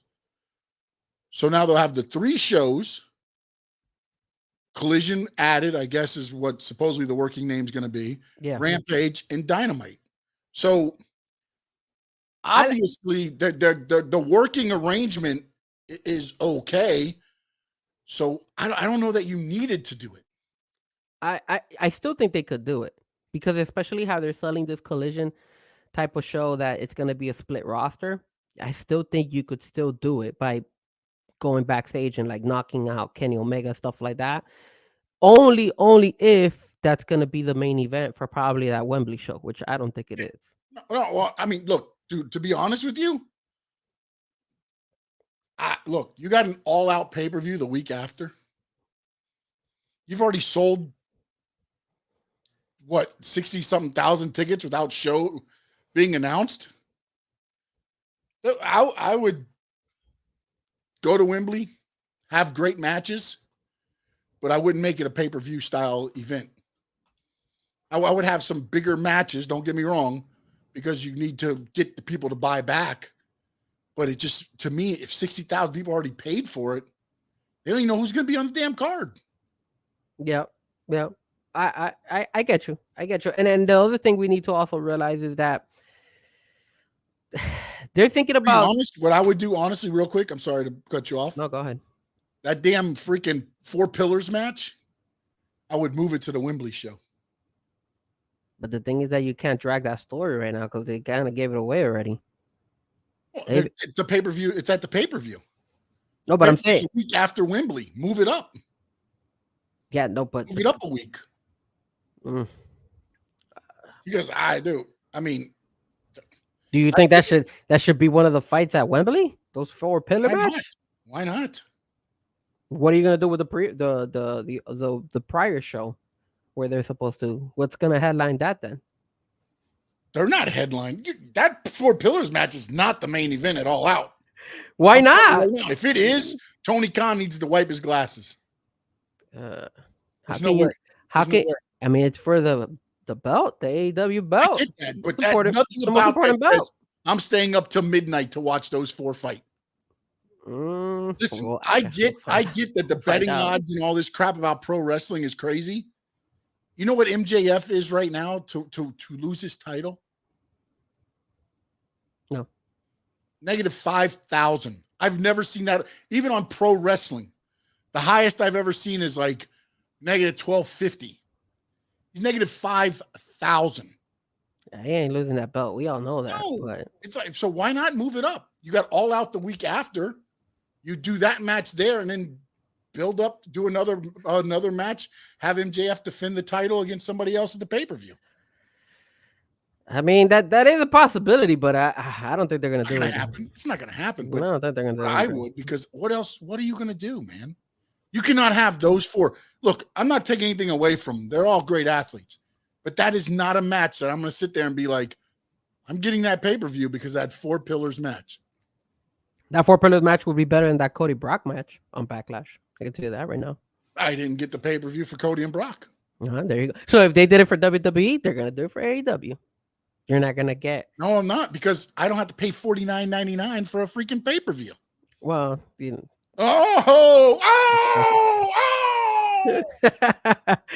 I guess you're right. I mean, I'll definitely tune in, but I'll tune in to Peacock for $4.99. All right, well, moving on. Right. The other stories we wanted to talk about. I mean, there's not that much going on in AEW. Also, we discussed a lot of this on Saturday too. So yeah. So I know we brought him up a couple weeks ago when he first made his debut You said at one point in time that he was gonna make his way to AEW Dark. He's not, because they took off the show. So That's the only thing that saved them. yes, That's the only thing that saved them. yes. So what is going on with Jay White? Dude, I don't get it, man. I don't I've always said there's too much talent, not enough hours of TV. But man, dude, like, I don't know how they sell these guys on, hey, come here because this is what we're gonna do. And I get it. You get a little bit of creative freedom, and that's always great as a wrestler, and you get to do some outside stuff. And I understand all that. But if you're not being utilized, I don't understand what the and look, maybe Jay came in knowing, hey, look, for the first couple months, you know, we're going to throw you in the vignettes and you're going to do this and that. Again, maybe, you know, he knew what was going to happen. I mean, but like, I just can't believe that you're going to go from being what he was in NJPW to come here and be like, okay, I'll sit on the back and watch Juice Robinson fight Ricky Starks, and I'll just do a couple interviews and talk Bullet Club Gold. And like, I think they should have already put him in like the closing of some of the Dynamite Rampage fights, and by himself, not Juice so much. Juice Robinson is always there with him. I get you, but they need to start pushing this guy. He was a big thing when he came. Why in the world are you just it's like he's just another wrestler in there. Like, they're not doing anything about it. People, I get it. The AEW fans know, and it's the one thing I always said about AEW. I don't understand why they don't do the vignettes to kind of introduce people. With all of the film that you have on Jay White, you could be playing, you know, again, a little 2-minute clip of everything that Jay White is. Build it up. Even if he's not wrestling that night, at least they're seeing it more than just hearing him talk. Because the people that don't even know who Jay White is probably have never seen the crap that he can do. And he's fantastic in the ring. He is. But a casual guy that tunes in to Dynamite just sees him talking all the time, and it's like, how's this guy? It just sucks. I hope they start involving him a little bit more.Maybe even go this feud with this guy. What's his name again? I forgot his name. Ricky Starks. I'm already tired of it. They move on. Like, well, they've tried to drag it out for so long. Like, yeah, man, move on. It's like, okay, you both attack him, then he is about to beat Juice Robinson, and then all of a sudden Jay White comes out to save him. Then he finally beats Juice Robinson. So what now? He moves on to Jay White. He almost beats Jay White. They beat him up again. Then he finally beats Jay. I don't understand. You know, Stark to me was a guy that I thought, much like Wardlow, not necessarily in the Wardlow fashion, but I thought Ricky Starks would start getting pushed up. Mm-hmm. And it's like he goes like this, and then it goes back down. Yep. And that's the bad thing, man. Like, wait a minute, dude. And then they dragged it by bringing in Sean Spears, and like, what does Sean Spears have? I mean, granted, you know, he's a good wrestler, but he's not at the same level as Jay White or Ricky Stark. It's to me, it's Tony Khan, the super fan, like, dude, I love what you do. Okay, boom, put him in there. It's like, yeah, that for what? And again, I know they've hired a guy named Will Washington to come in and now work under Tony. So maybe some of this now will, you know, facilitate again, because Tony's got the piece of paper that's got everything mapped out. So maybe now with a new person there kind of mapping things, maybe it'll be a little clearer. All right. So then another take that we got was that Eddie Kingston, he's going to be out for about 6 months. Yeah. He wasn't fighting in AEW. He was more now Ring of Honor. But there was one thing that did catch my eye was the fact that he's been fighting with this herniated. Is it a hernia? A hernia, right? You put a hernia. I think it was a hernia or a herniated disc. I'm not sure. So in the back. So he's been fighting with this for a while. Which, if you remember, there was that pay-per-view that it was him against Claudio for the Ring of Honor belt, and he actually fought with that injury. And if you remember when we spoke about that, I know you didn't watch the fight. Yeah. I had watched that fight, but I had told you, man, he looked terrible wrestling in that fight. And now it makes perfect sense why he looked so bad in that fight was because he's been fighting. Fight through the injury, man. You fight through. And as you've come up through with what Eddie's come up through the, you know, the independent ranks, you get paid to wrestle, man. That's the way it was back in, you know, in territory days and everything else. You don't show up, you don't get paid. Now in AEW, it's a little differently, you know, getting paid and things like that. But like, that's the mentality. That's kind of that old school mentality. I got to work. You know, I mean, I watched a guy go up and get not 2x4s. What's the little, like a little thicker than a ruler? And he taped his leg. He taped him to his knee, and he wrestled. But okay, so let me because you need the money. So if they don't wrestle, even though I got that their contract is based on how many matches they do. I thought their contract was like, hey, you're gonna get paid no matter what, but this is the amount of matches you have to do throughout your contract. That's what I thought. What's it called? There's a downside guarantee. So you're guaranteed again, I don't know these contracts in specific. I'm going off of what they used to be. Okay. So you get a downside guarantee of $75,000. So if you were injured the whole year, your downside guarantee would be $75,000. Now, when you worked, some people were making 25, 50,000 at a pay-per-view with merch and match and everything else. Again, this is, so you could, downside is a lot less than what, and then with AEW, my understanding was it was tiered. They got paid regardless. And looking at some of those guys, they're making $2 million a year, and they're not getting paid. I mean, they're not getting used. So obviously they're getting paid, because if they weren't, there's no way they resign. So then does it make sense for him to have wrestled with all those injuries? Like, why would you risk it? It's just what he is. It's what Eddie Kingston is. Okay. And I bet, he probably thought it was going to be better than what it was. And then when he got out there, maybe he took, a couple bumps. He was feeling good. He took a couple bumps, and all of a sudden was like, oh. And then by then it's too late. Now you're already into it. So yeah, you just got to get through it, Because that was a really bad match. And I thought he was just laying out for Claudio. Like, he was making it difficult because he doesn't, obviously they have beef, so they don't like each other. Yeah. Well, again, it could have been also something for a story down the road. Before knowing that he had the injury, they could have been setting up, because like you said, you've seen the All Access and stuff like that, where, there was the beef with Sammy and Eddie and things like that. So in a way, I kind of feel like Eddie, because of that show, kind of got that rub a little bit, where he might be the kind of the hard guy to work with, because he's so, blatant, honest, however you want to do it, like he's going to tell you how he feels or what he thinks.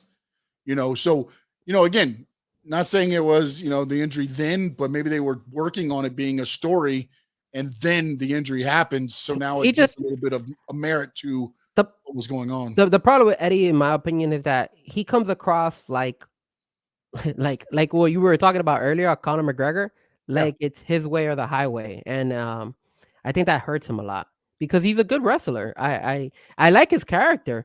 Yeah, but that's what comes out on screen. I don't know what he is politically backstage. Well, look at All Access. If you look at All Access, how he was because he was still a dick when he was in All Access. Like, Sammy, he was, but at the same time, you can be a dick to other guys like Sammy. But how is he with Tony? How is he with Jericho? How is he with the Bucks? How is he with? I don't need to be friends with Sammy Guevara. But in All Access, he was saying, and have a good match with them if we're booked together. But in All Access, he was saying that that's why a lot of people don't like him. It was because of the simple fact that he is kind of like, screw you. Like, it's like there's only a handful of people that like him, and does onto him. Yeah. You screw him, he's going to screw you. Yeah, and that's his thing. He takes some things probably more literally. Yeah, need be, like. Yeah. No, he takes more things personally. That's what happens. But somebody might make a mistake in the match, and then he's like, "Oh, this guy's trying to make me look bad." Yep. Whereas it's not. It's just I fucked up. Yep. I wasn't trying to make you look bad. I messed up. I didn't bump right for you. Whereas then he'll look at it and be like, "Oh, he's trying to make me look bad in front of everybody else." Makes sense. All right. So moving on, Nigel McGuinness. So, if you guys don't know who Nigel McGuinness is, right now he is the commentator for Ring of Honor for AEW. He was actually there at the show. So when I went in Sunrise, and when I saw Nigel McGuinness, I didn't know too much about him. I know that he was a wrestler before, but I had no idea his actual history. He's in TNA. He was with the Main Event Mafia. Yeah, and then he was the champion at Ring of Honor for a lot of time, for a while. And he had great matches against Daniel Bryan. He had Samoa Joe. So he had quite a few matches with these guys. And this guy is a guy that never made it to WWE as a wrestler because of being honest. The guy never went ahead and said, hey, look, this is what happened. So I don't know if you know the story. I actually saw a documentary. Peacock has a documentary of Nigel McGuinness. And the reason I bring up Nigel McGuinness is because he actually filed in his paperwork to in-ring performance. So his wrestling name is coming back up. And Nigel McGuinness is from London, if I'm not mistaken. It's from England. So it makes sense that I think AEW is going to bring him on to fight in the Wembley show. And he has been kind of throwing out tweets saying that, if AEW sold this amount of tickets, I'm going to go ahead and wrestle and stuff like that. And now his in-ring persona has been registered. So there's a very good chance that he's going to come in and now start wrestling, at least for that Wembley show, which would be probably a highlight of his career as an actual wrestler. So if you haven't seen it on Peacock, there is a very good documentary. WWE has a very good documentary of Nigel McGuinness, of how he was big in Ring of Honor and how he made his way over. He did a TNA bicep too. He had damage to his bicep. So that was the thing. So what happened was him and Daniel Bryan were like the head guys. They were the talk of the street. Everybody wanted him and all that stuff. And when WWE finally gave Daniel Bryan the opportunity and Nigel McGuinness was given the opportunity, he was honest. And he said, yo, I have a messed up bicep. And WWE medical, their medical staff didn't process. They didn't clear him, and they removed his. They told him that he needed to get surgery, and if he didn't get surgery, he was not gonna get he was not gonna be in the roster. No. And the crazy thing is that surgery, he was mentioning that it cost like about maybe $7-8 grand, and he had his personal doctor write a letter to WWE letting them know, hey, look, man, his bicep has already been repaired on its own. Like, he did enough treatment on his own. He took enough rest. So his bicep is not going to get any better or any worse the way it is. So what ended up happening was when he told that to WWE, WWE told him, no, go screw yourself. And Daniel Bryan, on the other hand, he had a crazy amount of injuries and he kept it quiet. He kept it hush. He's like, nah, man, I'm not saying anything. I'm perfectly fine. And I guess, I don't know what the screening process is over there in WWE at that time, but they let him go. They send you to Philadelphia. It's more about blood testing. And then they do like screenings of your body. At the time, the head injuries and things like that wasn't something that everybody was worried about. So you could get away with that. Okay. Because again, that was something that until recently, and really even, it was more about drug testing and everything else like that. So now I see what Corneo just wrote. And yes, what ended up happening afterwards is after he went and got into Impact, was it Impact? TNA? TNA Impact, right? TNA Impact, same thing, yeah. He wrestled, he had a fight, he was doing really good, and then he got diagnosed with hepatitis. So what ended up happening was he was like, how the hell do you get hepatitis? Obviously, you either do injections like needles and stuff like that, or sexual transmitted, or just being constant around blood. And obviously, he's a wrestler, bleeding, it makes sense. That's how he got it. He thought his career was over. He said, yo, I'm done. What am I going to do? He did the necessary steps to clear his way from hepatitis to the point where he's actually immune now. He's immune from hepatitis. So he doesn't have hepatitis and he's immune to it. But by the time he got cleared, TNA told him, hey, look, we're releasing you. So he was out of a job again. And at that point in time, I'm telling you, this documentary is very good. Yeah, he started doing broadcasting. But before he did the broadcasting, what he did was he went on an indie show. Yeah, he went on a tour, like a going away tour. He went to 12 different cities and did indie shows left and right. And the day that his last fight that he had as in the indie show was the same day that Daniel Bryan won the heavyweight title using the Money in the Bank briefcase. Mm-hmm. And on the documentary, it shows when Daniel Bryan goes and says, hey, man, I just won the heavyweight belt. I wish you were there. And you could tell, man, that Nigel's like, damn, dude, like, what could have been my career? So with that being said, and I know I've been rambling about this, overall, I think it's a great opportunity for him to eventually make it to the Wembley show, and I think he's gonna wrestle. I honestly think Tony Khan is gonna grant him that wish, and being in front of 50, 60,000 fans, I think that's gonna be his highlight of his moment, especially since it's in Wembley. So great story. I hope it does end that way, and I hope Hopefully.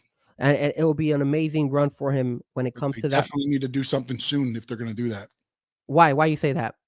Because you just don't throw that. I mean, again, if you want it to be that moment for him, hmm you need to do a little bit of a build. Do you think they're gonna build him up? Like I say, it's got to be like but again, if you want him to have that moment, and I get it, you're going to you hit his music and maybe the crowd will recognize it and this and that. Because it's But Wembley. to me, man, if you really want it to be that moment and this is his last, again, because he's not, I don't even know how old he is, but he's not that young anymore. No, he's not. He's not. So why not give him that, that little bit of a build or, again, I'm not saying he's got to go for a title. Don't get me wrong here. No. I mean, work something over the next few weeks to where, it means something. Even, again, it means something for him. There's something. And again, with the whole thing with Ring of Honor, there's a lot of history there with guys. Yeah.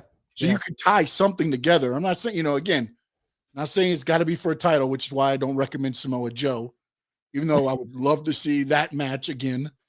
But again, I don't know how much Nigel's been necessarily working in the ring, again. So, but I hope I want it to mean something more than just, hey, you're the surprise. You're going to go out and fight. But look what they did with Cody when Cody came to WrestleMania for that was the worst kept secret ever. Come on. Exactly. So I think that's the same thing that's gonna happen with Nigel. I think they're not. I think they built that up with Seth always saying, "Who am I fighting?" They said you'll find out at WrestleMania. Who am I fighting? At least they built it up to where, and then words getting leaked that it's Cody, which was the worst kept secret ever. And then when he finally came through the smoke, you're like, okay, thank goodness. But I feel like, again, if you want this to be his moment, you make it his moment. You know what I'm saying? Do packages on him. Show him back in the Ring of Honor day. Show what he was, so they can understand. Again, because a lot of people don't know. Documentary is where you found a lot of this out at. Yeah, a lot of people don't know. Start showing him with Daniel Bryan. Hell, why not have him fight Daniel Bryan? You just said that would be the match the same night he goes out. Put them in there against each other. Yes, that would be the highlight match. Bring them back together, let them fight in Wembley. But you're right. I do think they should kind of like showcase him. But AEW's not going to do that. You know that. They never do. Look at Jay White. We just spoke about it a couple of minutes ago. Do it small, but again, I think again, Jay White's got longer time in his career.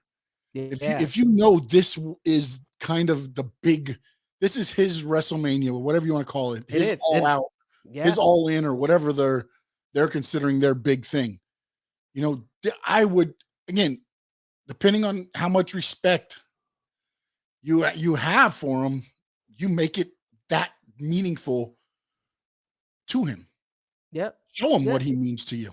Because also, again, he's going to be your Ring of Honor, your voice for Ring of Honor. I mean, show him what he means to you, what he means to the team. Tony Khan's always talking about, I have the utmost respect for all these guys and gals and everything else. Well, now's your chance to show it to a guy that deserves it, because a lot of stuff was taken away from him. Yeah, absolutely. And again, like you said, I found out about this was mostly because of the documentary. If I didn't watch the documentary, I had no idea who this guy was.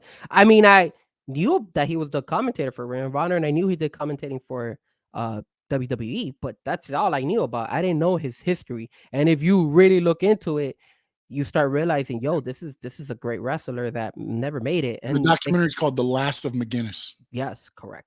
Very good documentary. Check it out. It's only an hour. It's like 45, 47 minutes long. Kurt Angle, everybody's had nothing but good things to say about him. He fought Kurt Angle. Yeah. So it's very, very good. It's a very good documentary. But anyway, so last thing before I know we've been going on for about an hour and 45 minutes, but tomorrow's fight, the whole echelon, Jon Moxley, Kenny Omega, steel cage match. Yes, finally, a fight to look forward to. I wish they would have done it on Sunrise. It's the only thing that AEW kind of has going for them, because if you kind of put two and two together right now, WWE is just popping. Like, they have a lot going on. A lot of people are talking more WWE than AEW. We already know that they typically do, but I'm saying, like, right now, most of the people are watching is WWE than AEW. So I think it's a good fight. I think it's gonna be exciting. I hope Kenny Omega wins. I don't know if he is. I hope they make it. I I have the feeling, obviously, that everybody's gonna jump in. You know, um, the Elite is gonna jump in. Obviously, Daniel Bryan, Claudio, Jay, Wheeler Yoda. They're all gonna jump in and they're all gonna get involved. But I'm excited about the fight. I think it's gonna be a. You never see a cage match at at AEW usually. Usually they do these street fights and stuff like that. So a cage match. What you think? Are you excited about it? Are you like, whatever? Once again, AEW. Talk to me. What do you think? It's one of those things, and DJ Mimo kind of says it right here. It's a pay-per-view fight on a regular show. It's like, it's one of those things to where I get it. I understand what they're trying to do, but there's sometimes where they put pay-per-view matches on their Dynamites, and then they have crap matches on their pay-per-views. But they have to go. I think the reason that they did this steel cage why do is because they have to be relevant. Cage? They have to be relevant right now. Because they're doing that because to be honest, the reason they're doing it is because they got NBA tomorrow. They're going against the playoffs, the Miami Heat. That's who they're up against. Yeah, but not everybody's watching the Miami Heat versus the New York Knicks either. Everybody knows the Miami Heat are gonna. New York is a big market if they're watching the game. True. Miami's not the biggest market, but it's a good market. John Moxley is definitely bleeding as well. No, he's not. He's not going to bleed this match. I guarantee you, he doesn't bleed. Wow, really? You would have been money on that? Bleed. Oh hell no, I'm not making money on that. I'm going to bleed before he gets to the ring. He's going to be like Goldberg. Hell no. This is the match where you're like, oh, Moxley's going to be busted open, and it'll take forever for him to get busted open. I mean, he's going to bleed all day. This is the one thing that also, like, I feel like AEW has went from long-term storytelling to just kind of like, okay, we got to have a big splash. And I get it. The story's been going. I get the story's been going. But how is it elevated to where Moxley and Omega? Why are those the two in the steel cage? Yeah, I mean, because that's their big. Because Moxley challenged him and Omega accepted. I get all that, but like, why not just do a 6-man? Because the Bucks want them too. They got laid out by the Bucks. Got laid out by them. Yeah. So now this is a chance to where, but again, that would be the finish. That would be the end of the feud if you did that way. Correct. Now you do, but that's what I'm saying. Like the cage matches to me have always been the end of a feud, and this is not the end of this feud. This is just fuel to the feud that already is. So but not everybody does that, because look at when Becky Lynch and Bayley did the cage match, and that feud still kept going. So it's not always the cage is going to be the end of all say when it comes to that feud. They're still going to keep going, even though like WWE did the same thing. But it's the same time. But I mean, what was the next match for Becky and Bayley? I don't remember. Thank you. Thank you. That's all I'm saying. I don't remember. That's what I'm saying. I think they had they had a rematch. I think. Matter. Were they going to be fighting on top of the building? I think they had a rematch. Else that's going to get my interest. I think no. You know what? They had a second. Think about this. Back in the day, this was a feud for the United States title. I believe it was the United States title. Tully Blanchard and Magnum TA. Okay. They did all these matches, and it ended with an I Quit match inside a steel cage. Wow. And they beat the crap out of each other. And this was back in the day where they used wooden chairs. Oh. So Magnum TA broke off one of the arms and had the thing and was going to put it in his eye. Mm-hmm. And then that's when he said, I quit. Oh, no. That ended that feud for a little while. Because then it started back up, because that's what NWA did all the time. Dusty Rhodes, same thing. He would end with the Horsemen, and then they'd pick back up. Then they'd add Nikita Koloff. They'd add Magnum TA. They'd add Ronnie Garvin. You can do things. But for the most part, after that match, do you remember what happened next? Well, I didn't see those matches. But I'm saying, but like, that's the thing. It's the whole. To me, that you take away from what that means. You're just throwing a steel cage match out there for.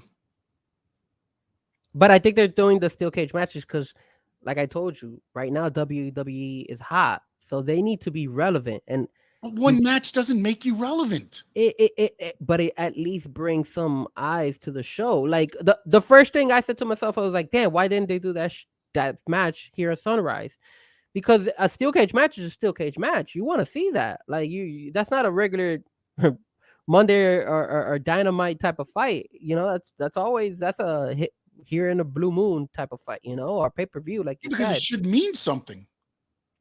It has no meaning tomorrow night. It has no meaning other than Omega and Moxley are going to bleed on TV, and I want to tune in to watch the violence. Over under who's gonna bleed worse? Who was gonna be the worst bleeding? Oh, Moxley. No, wait. Brock Lesnar's bleeding or Moxley's bleeding? Because Brock Lesnar was bad. Yeah, but Lesnar did it the hard way though. That's why he naturally got hit in the turnbuckle. Oh, he did on purpose, accidentally on purpose. He did it. That wasn't planned, was it? Yeah. That was planned? Yes. Oh, I didn't know that. Okay. You didn't notice the ref didn't put gloves on? Oh, interesting. Good call. Yep. But I don't think he was supposed to hit it as hard as he did because you saw they had to like glue his forehead back. But then I don't want to divert back to WWE, but then like he's still gonna have all that markings for Night of Champions, right?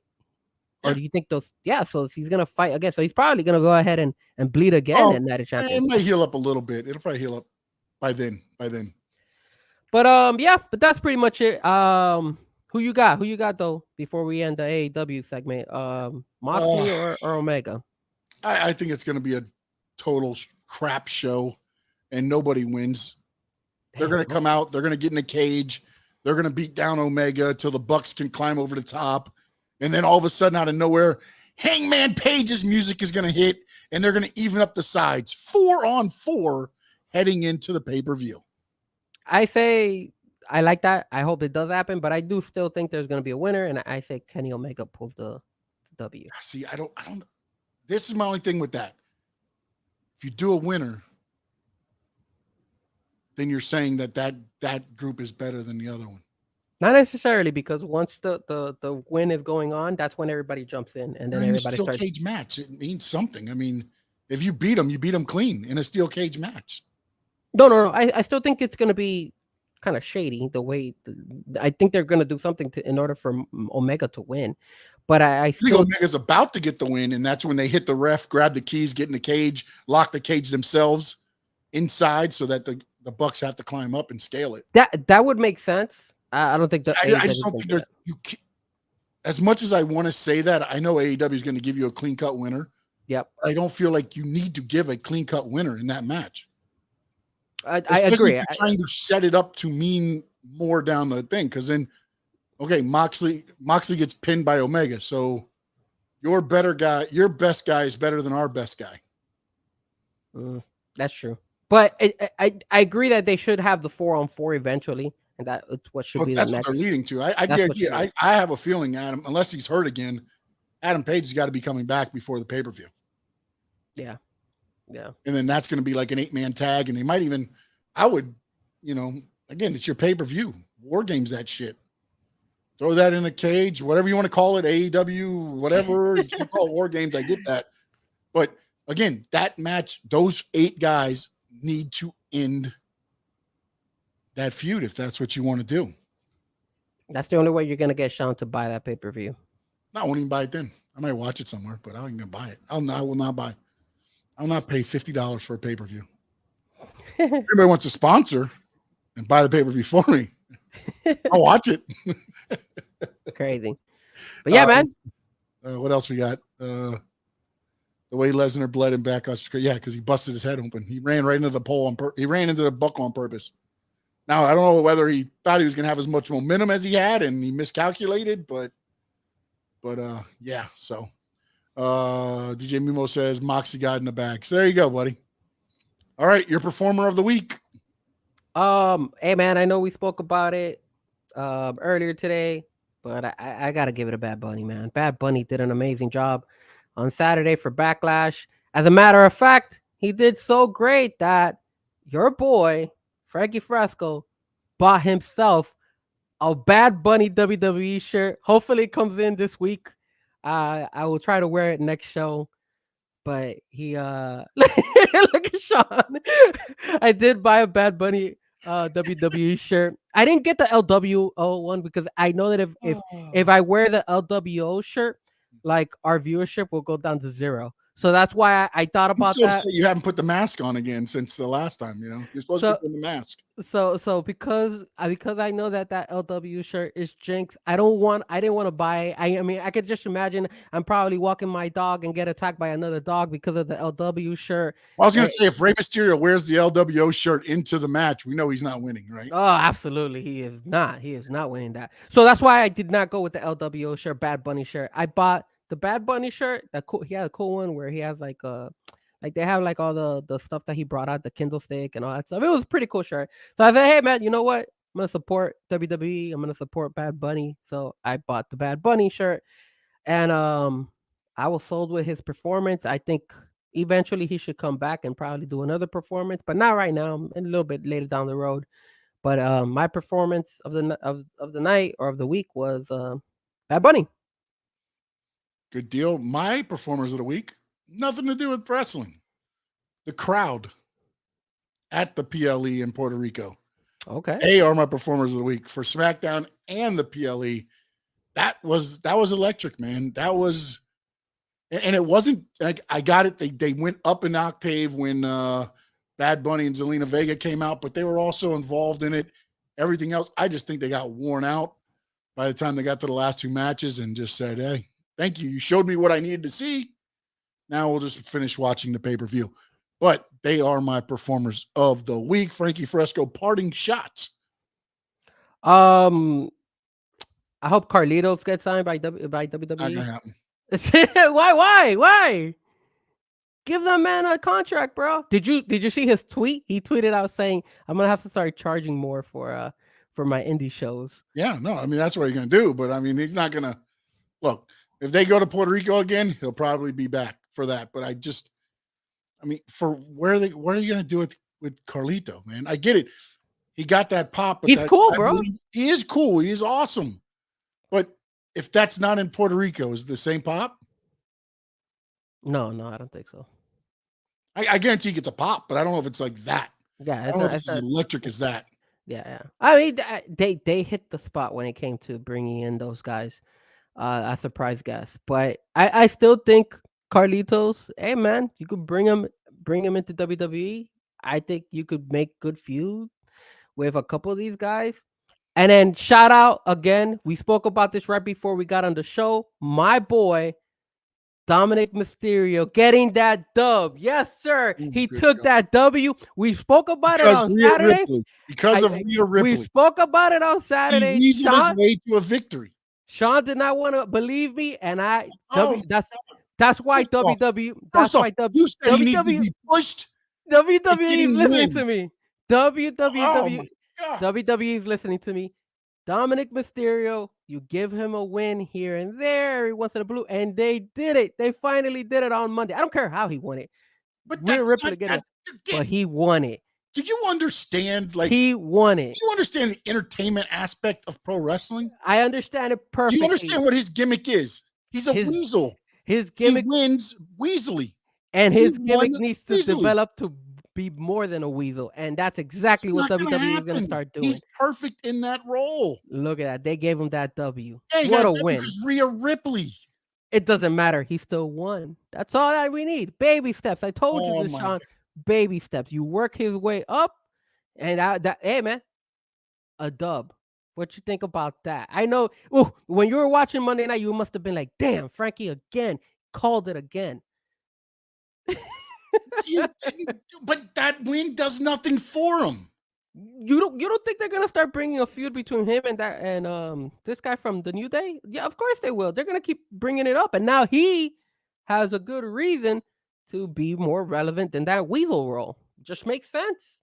It just makes sense. He's never going to be more relevant than the Weasel role. That's because you don't want him to be. I say you have an opportunity to make him a bigger role than that Weasel role. You are that. You just give everybody a trophy, don't you?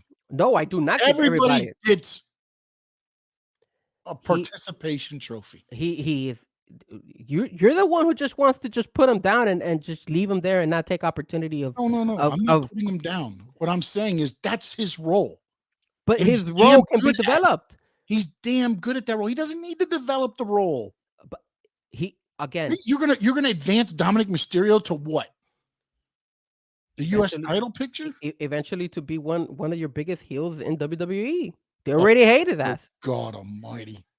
I'm telling you, Dominic Mysterio for heel in WWE. Are you freaking kidding me? Look, check this out. You said everybody was saying, "Yo, Dominic Mysterio needs to go back to NXT or needs to at least make his way to NXT because he needs so much work." And because of how they've changed his actual character, I never said that. They rushed him on the main roster, but once he got into the Judgment Day in this role that he's been in, it's what he should be.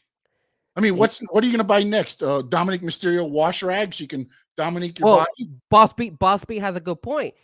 I would have definitely drafted Dominic Mysterio. The problem is, Shawn knew that Dominic Mysterio is going to be such a great heel in the long run, so he beat me to it, and he got the Judgment Day ahead of me. So then I was like, damn, I can't, and I couldn't do Cody wrong because AEW, the connection and all that stuff. We couldn't do it.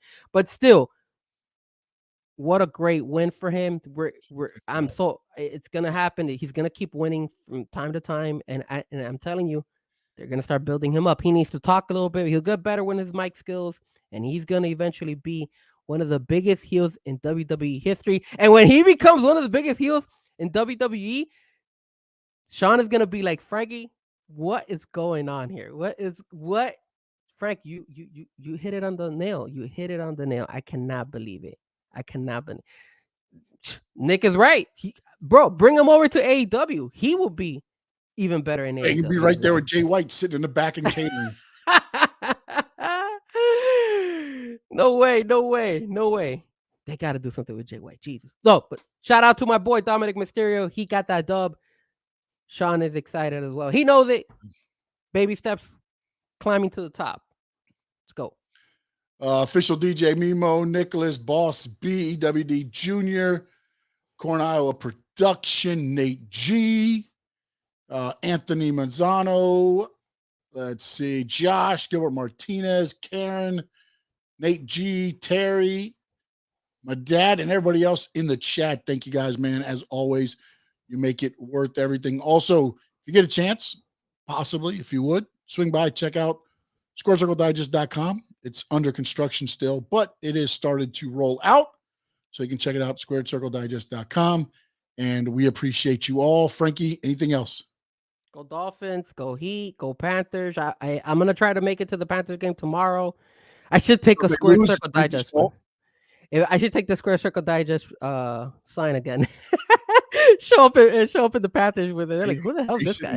Where are you sitting at? You got no, I haven't got a ticket, so I'm gonna try to work my magic tomorrow. But yeah, magic. Hit that like, guys, and thank you so much for tuning in, guys. Yeah, before you go, please hit that like button. We appreciate y'all and we had one of the highest viewing shows last week. Yes, hoping to build on that, and we are only building on that because of all of you, and we know that.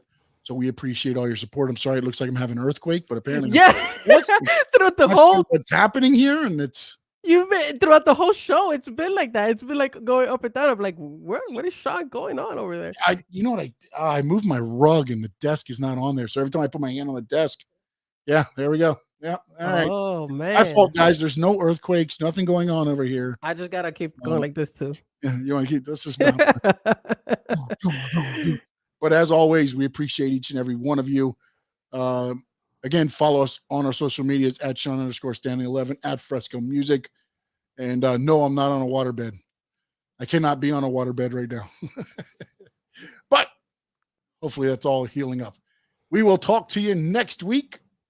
I'm not going to do the same time, same place, same bat channel. That's not me. I'm in the words of the great Gordon Soley. So long from the Sun Shine State.